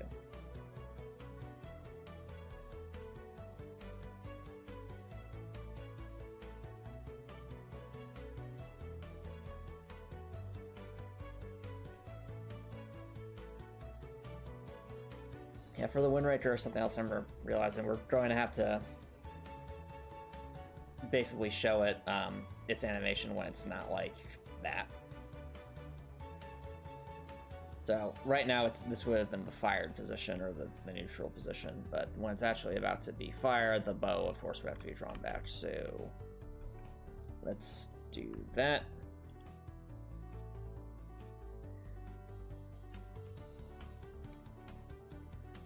We got the bow. I think it's based off of this, so let me grab that real quick.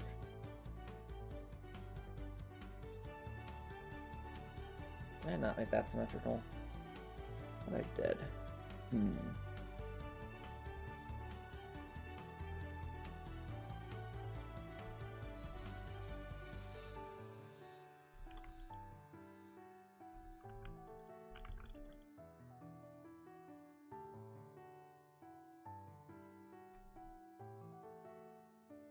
Anywho.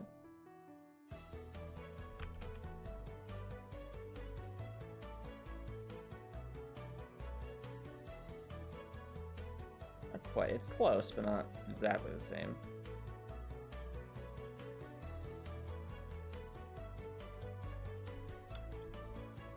A little bit longer, a little bit wider.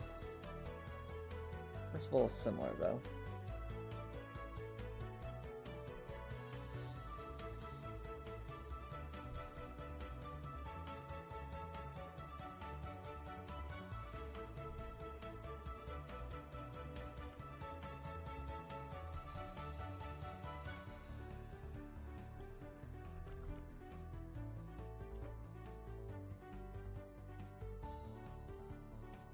I'd be saying, why am I referring to this bow? Just because the bow itself is a helpful reference.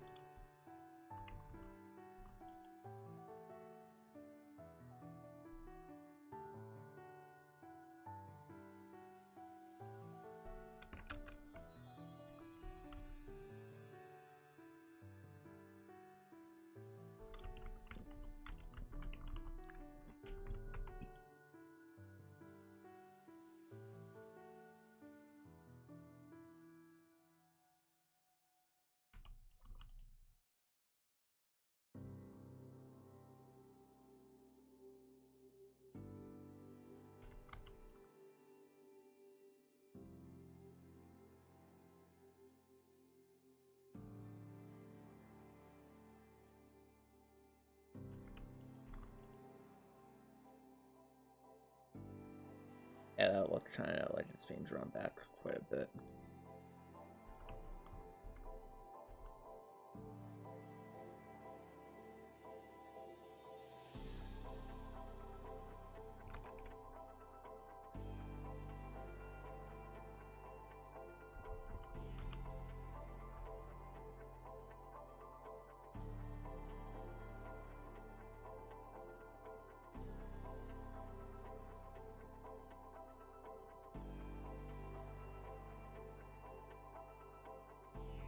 Thinking where this needs to go.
Okay. Got that moved over there.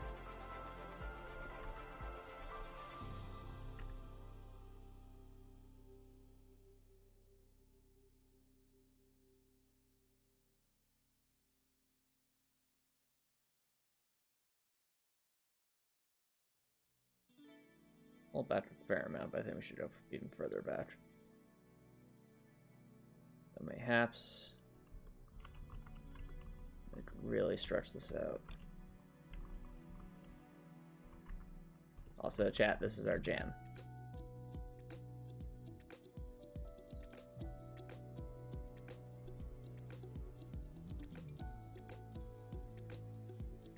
Da, da, da, da, da, da, da, da, da.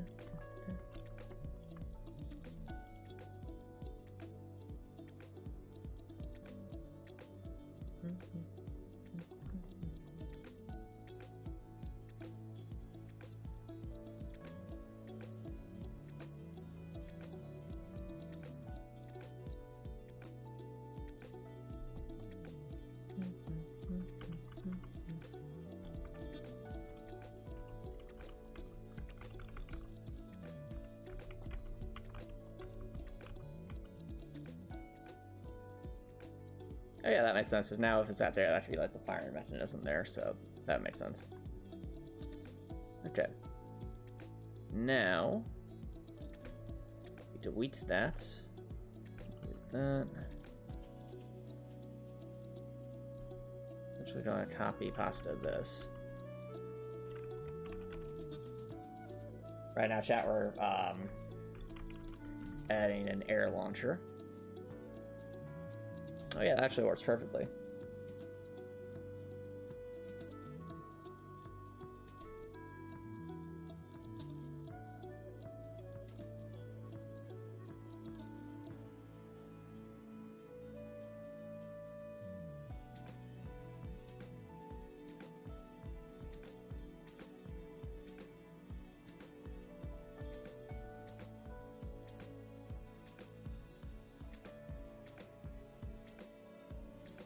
I like that. Looks like it's some kind of firing mechanism, so it's ready to go.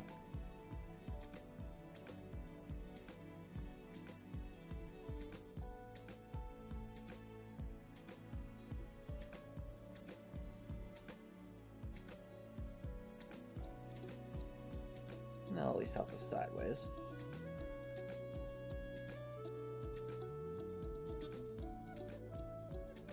But we also have to make versions of this that are kind of horizontal and vertical, so yeah, that'll be a thing. Oh, sorry, vertical. So like vertical forward and vertical backwards.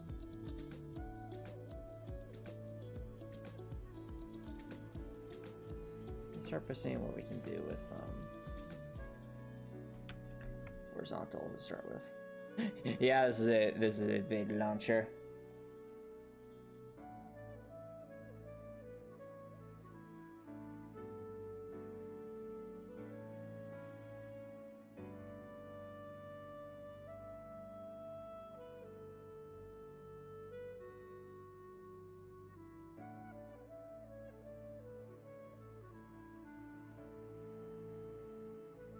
Move this up one. Yeah, the shoulder mounted would have to be kind of closer to there. Or maybe there.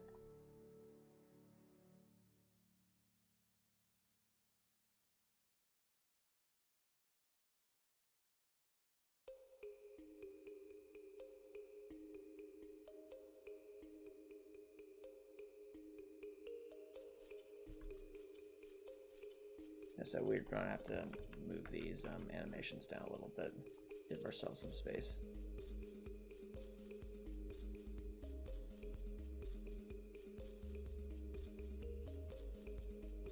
They are big. Hello, welcome back. And Copper Nicholson, if you keep falling asleep, you know, I'd completely understand if you want to just, you know, head out and go to bed. Because sleep is important. I get it. You don't always watch the bot, Copper Nicholson.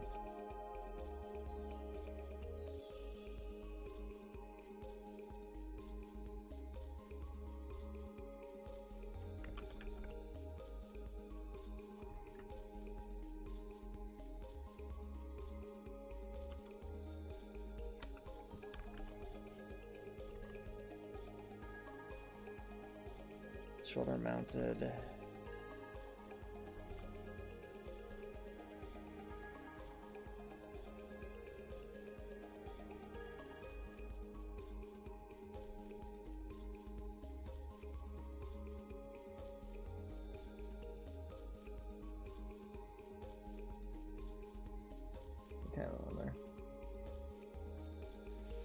I'm probably the same color that she's wearing right now, Copper Nicholson.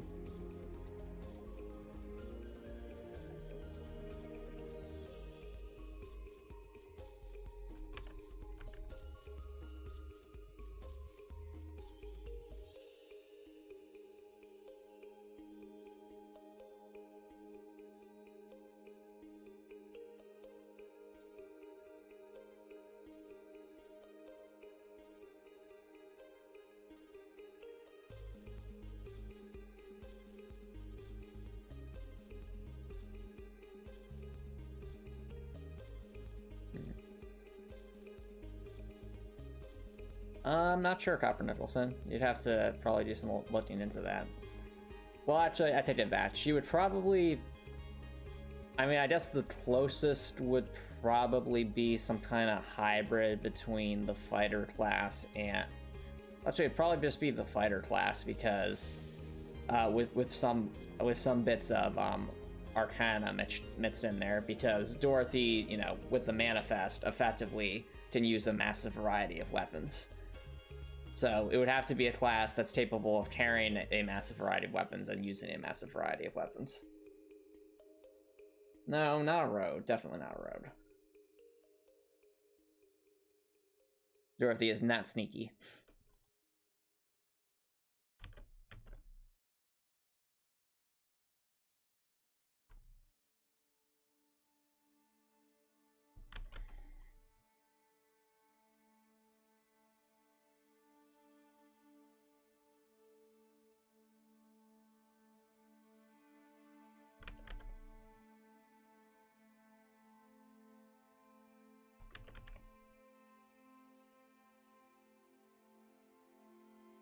Okay. Not sure you're in that from Copper Nettleson. I mean, if you're writing a fan fiction, I guess anything's possible, but canonically, that's not how Dorothy is.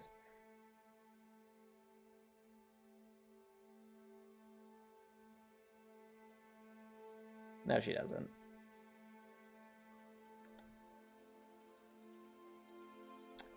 Alright.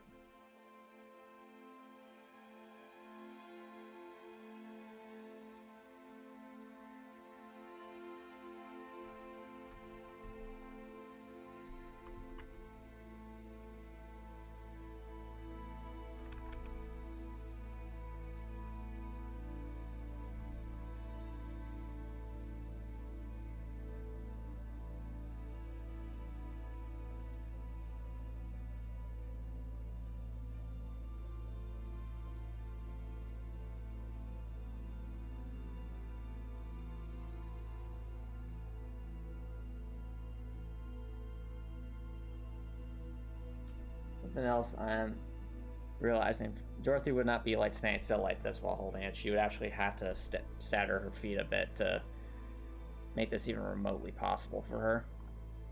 Because if you think about in real life, a rocket launcher would have a lot of kickback to it. So someone like Dorothy, who has no experience with the stuff, would definitely need some extra stability probably from her feet.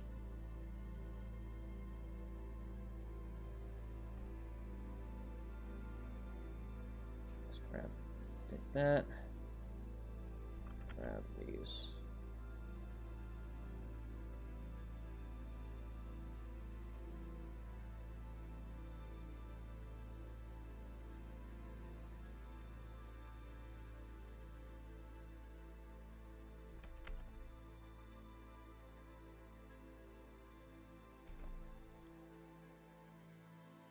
That'd be the other side.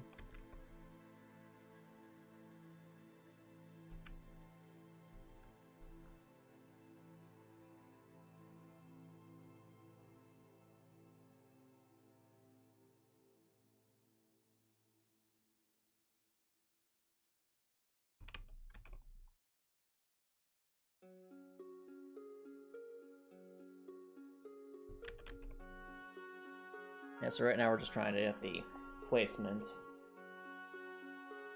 correct.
Alright, now we have to draw the Windraker kind of forward and backward. So let's think about what that would look like.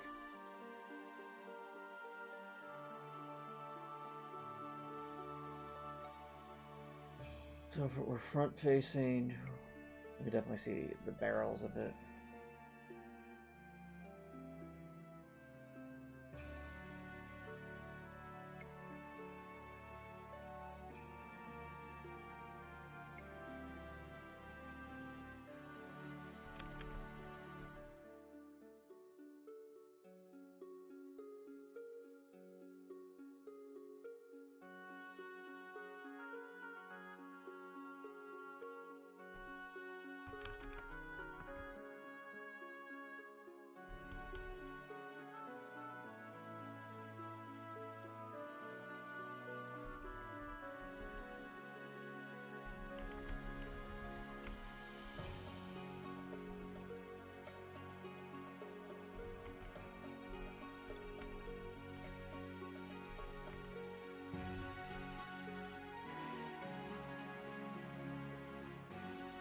I think these are the same color, aren't they? Yes, they are. Okay.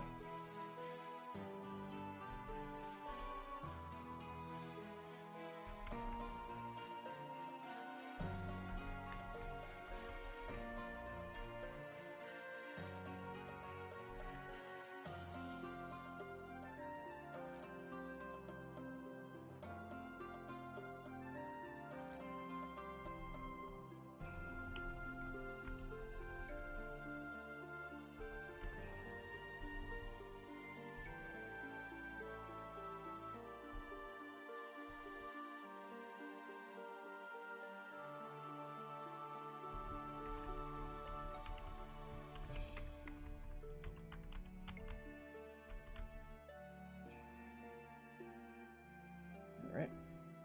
Now since this is a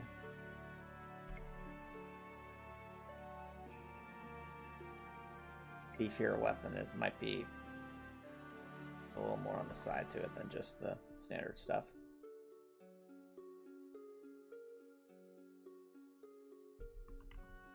I think we'd see something like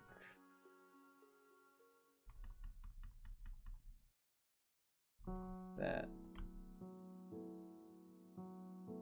Yeah, that's definitely on the beefier side.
Okay.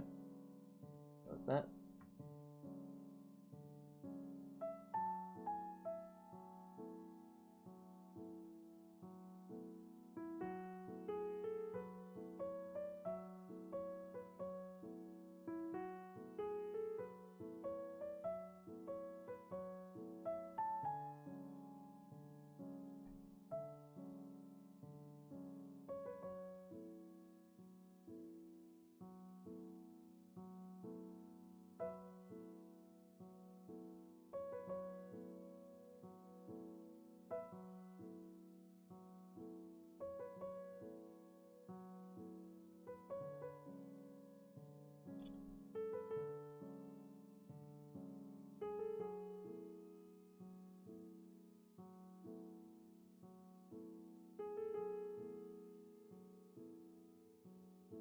Okay. Well, that's a start.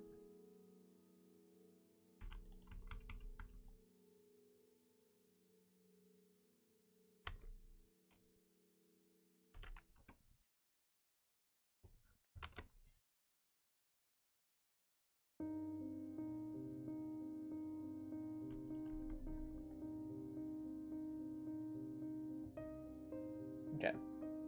That's downward facing. Now we need upward facing. Well, actually, no, it's downward facing, but only when the bow is not pulled back. The bow is pulled back, that'll look a bit different.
Okay.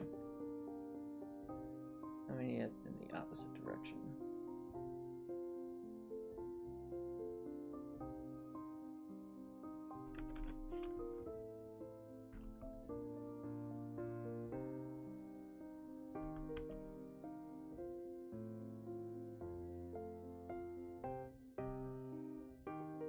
Grab that. Flip vertical.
Okay, grab that.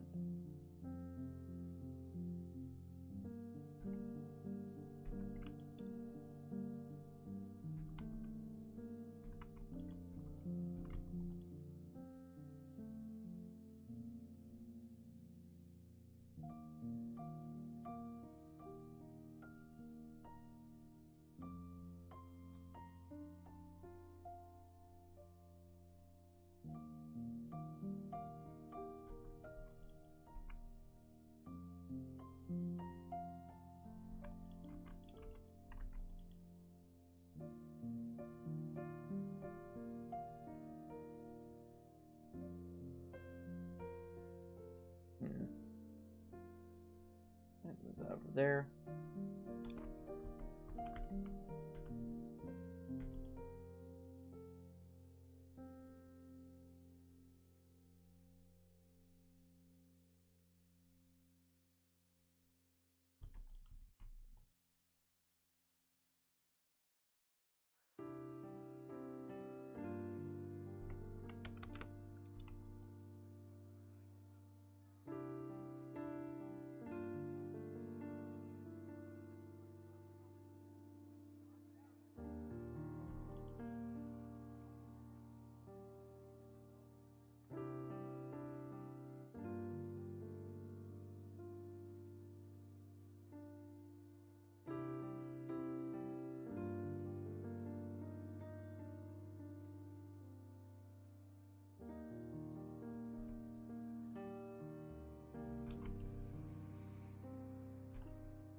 I realize I made a slight mistake in this design, so what we have here, chat, is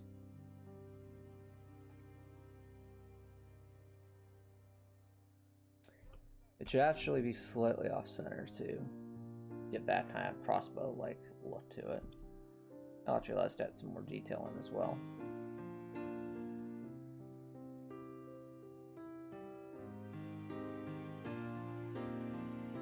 We actually want to go for something that's more like that.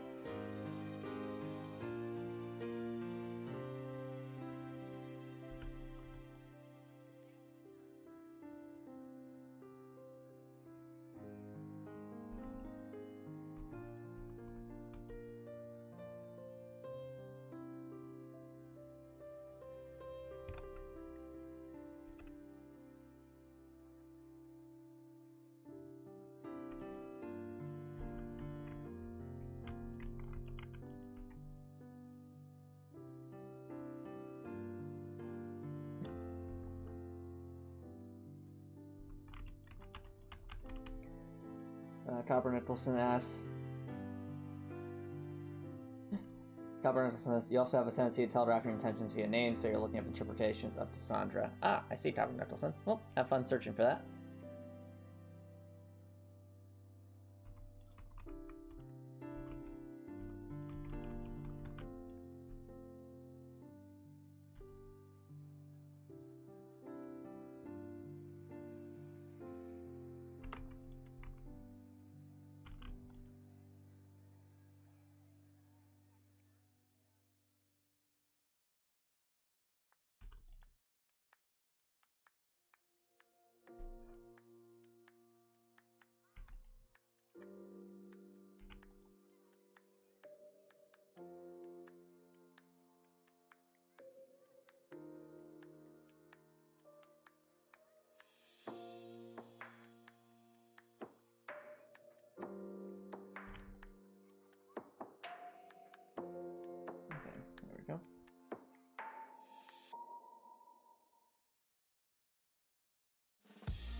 So those are wondering why I'm being so meticulous right now. It's because this I need to get this these side views correct in order for this to work.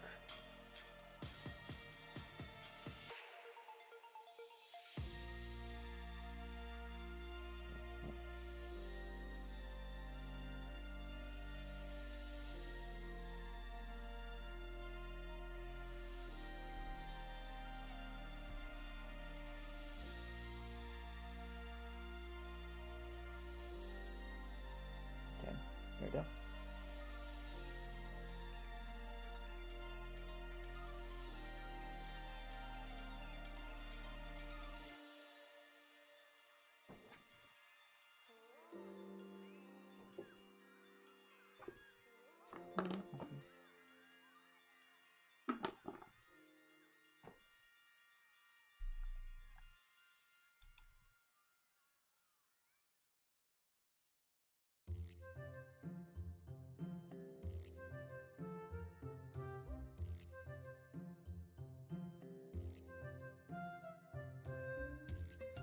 Let's see here.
Got that.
Alright, need some progress here.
definitely took a while, but we've now drawn some isometric views of the Windbreaker.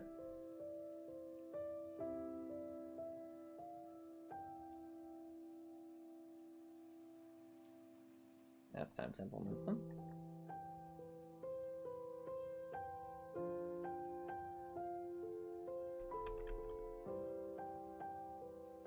Oh yeah, that definitely looks like rocket launcher. Well, sort of, but it gives that kind of vibe to it.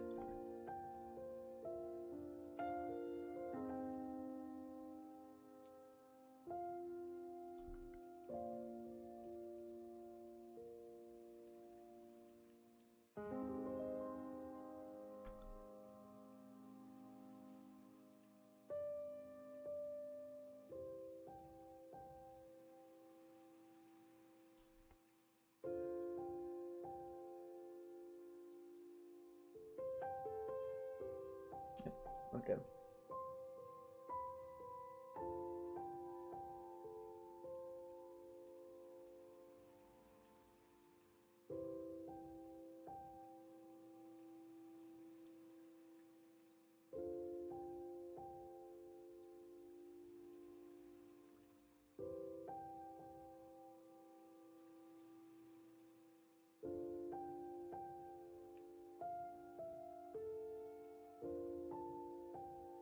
All right. Get that.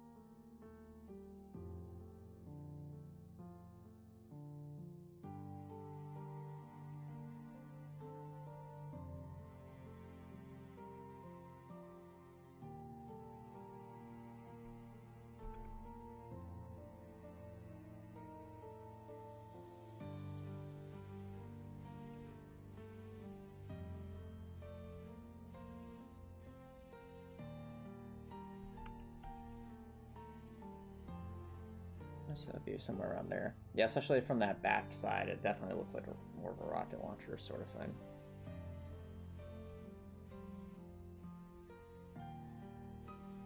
And once we have some animations of like Dorothy holding this thing like a rocket launcher, then it would definitely fit that mold.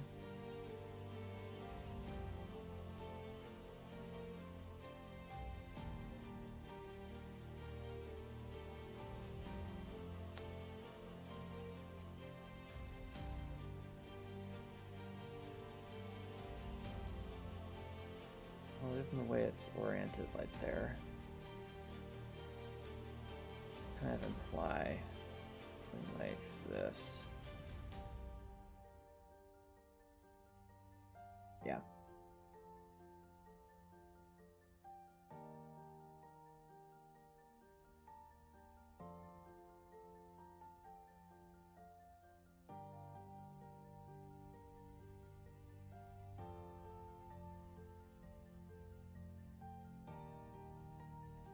Actually, wait, no, I take that back. Actually, no, that's correct. That's correct. Yeah, just that would have to be closer to where Dorothy is. Okay. Then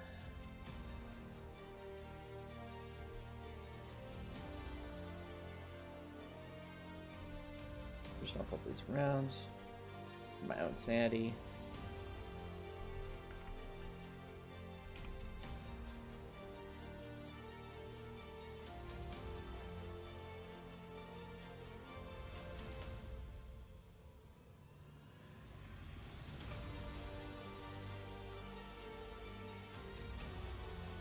Okay.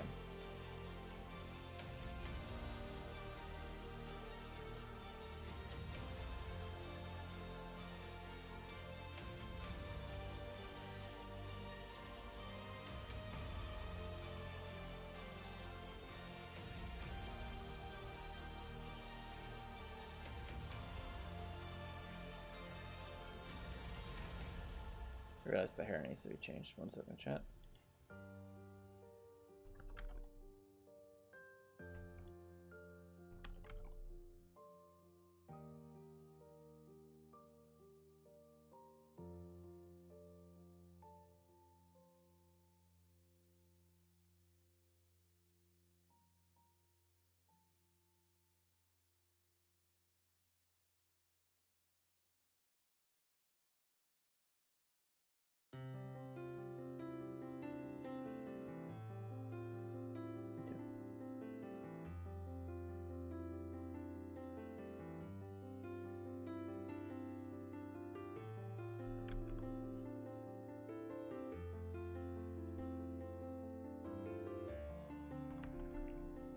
that, move it over here.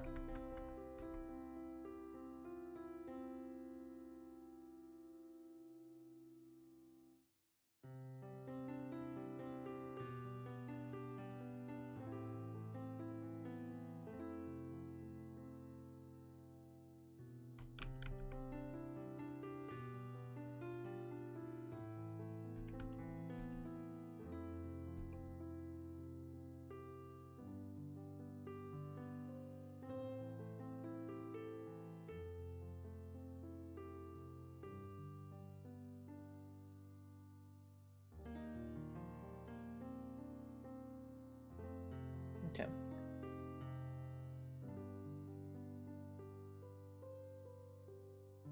Now, chat, since we've done all that, I'm going to take a short break, and when we come back, we'll finish this up and then wrap up stream. So, don't prioritize. I will be right back.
Alrighty, chat. Welcome back, everyone.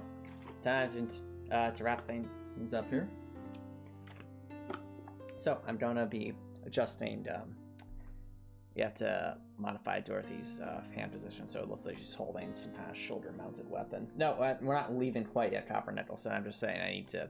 This is the last thing I want to do tonight, and that's get the arms in the correct position for this particular weapon.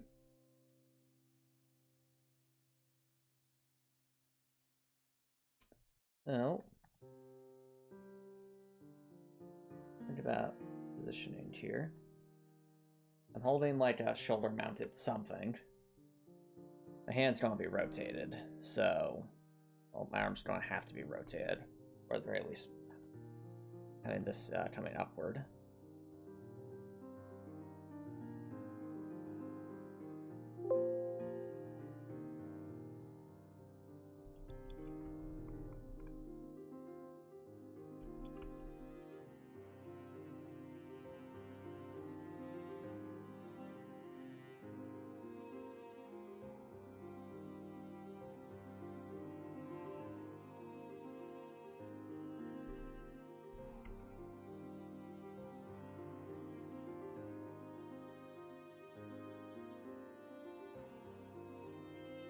Basically, it has to be something like that. You have to modify that. It's a weapon reference.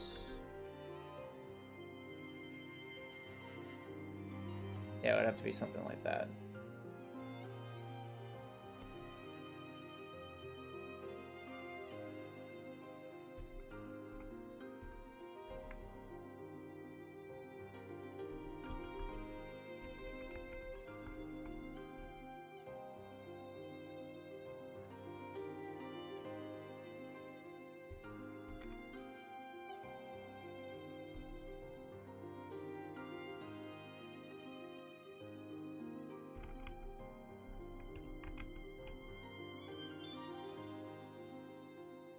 Yep, so now it looks like Dorothy's actually holding on to something. So there we go.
Yeah, so maybe something like...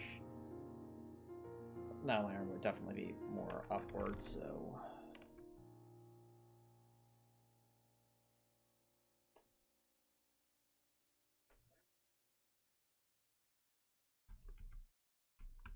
Sometimes it can be tricky to imagine how these things have to link up.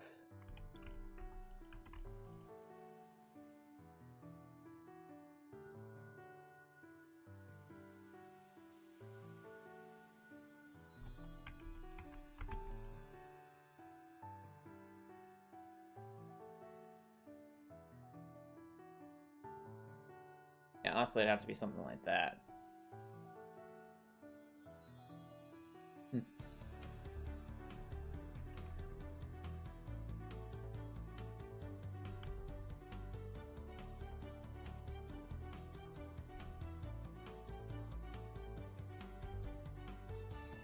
Or even...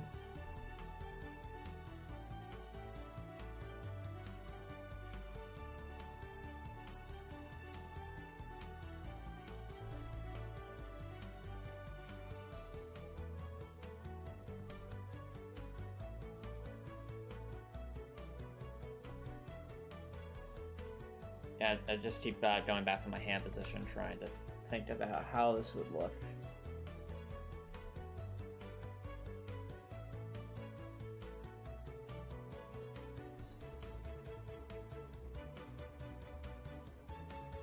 So it would look kind of like that. Alright, have fun hanging out with your friends, Chopper Appleton.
that over there. Now let's do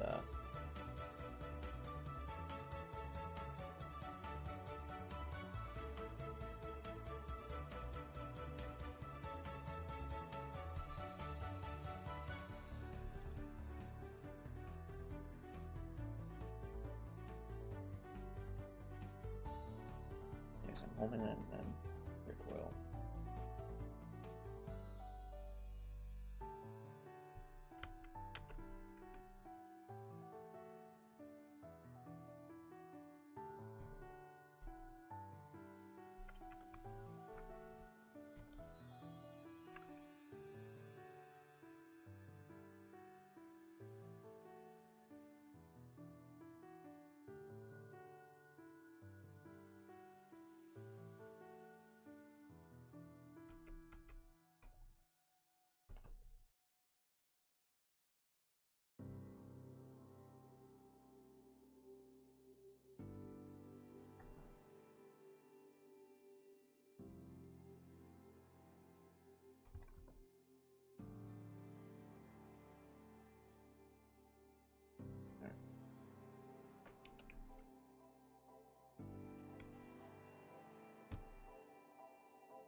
Okay, so we got the sides, now we need to go front and back.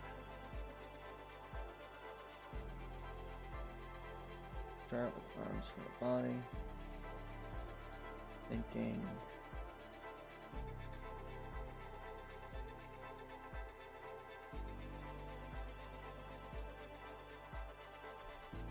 Something like that.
This is our jam chat.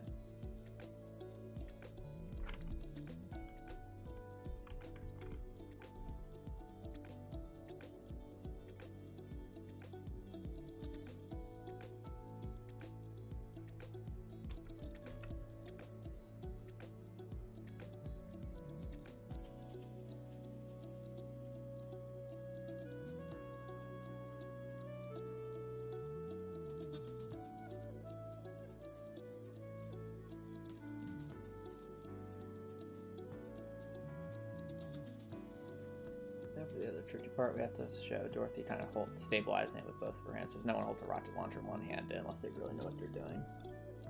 And Dorothy most certainly does not. So...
Now chat for the difficult part, drawing Dorothy's arms kind of reaching across her body like that.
Yeah, I'm trying to think of like, okay, I'm holding this on the side of my body. There'd be kind of a sharp angle somewhere.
I'd say probably Sisto.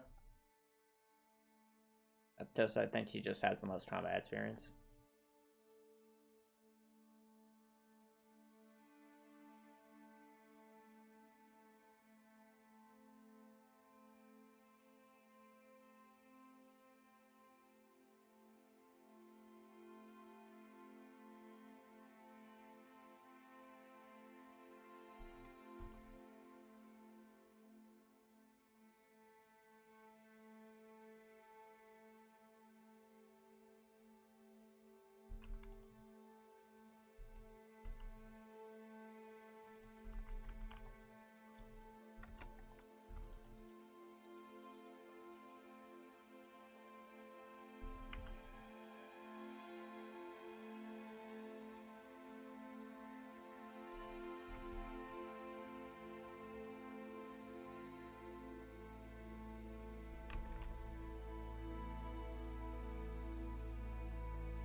Grab that.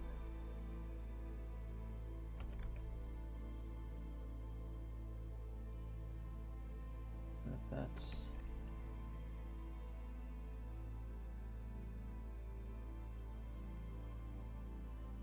all right. There we go, chat. We have ourselves the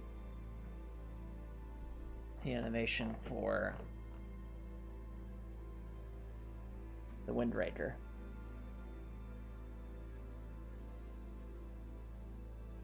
Now, there might need to be some kind of particle animation out at the end of the barrel, so I'll add a note about that, but otherwise...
Okay. Well, I'd say that's 3 weapons tonight, and bear in mind, 3 weapons that each need a unique animation for them. So, all in all, I say that's good progress. We got the landmine drawn. Oh, I'm these out of the way, give me a second, chat.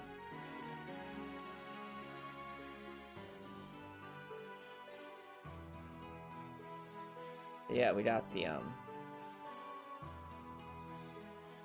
landmine animation drawn. We got the Hammer of Storms animation drawn. Now we have the Windraker animation drawn, so like a rocket shoulder mounted launcher kind of thing. All in all, I say that's great progress. So if you're watching on Twitch, feel free to stick around for a raid, but if you're watching on YouTube and you like what I saw, please consider subscribing on YouTube. It's free to subscribe on YouTube. Don't let you change your mind later. Thanks for show support. If you're watching on YouTube, I hope you have an amazing night.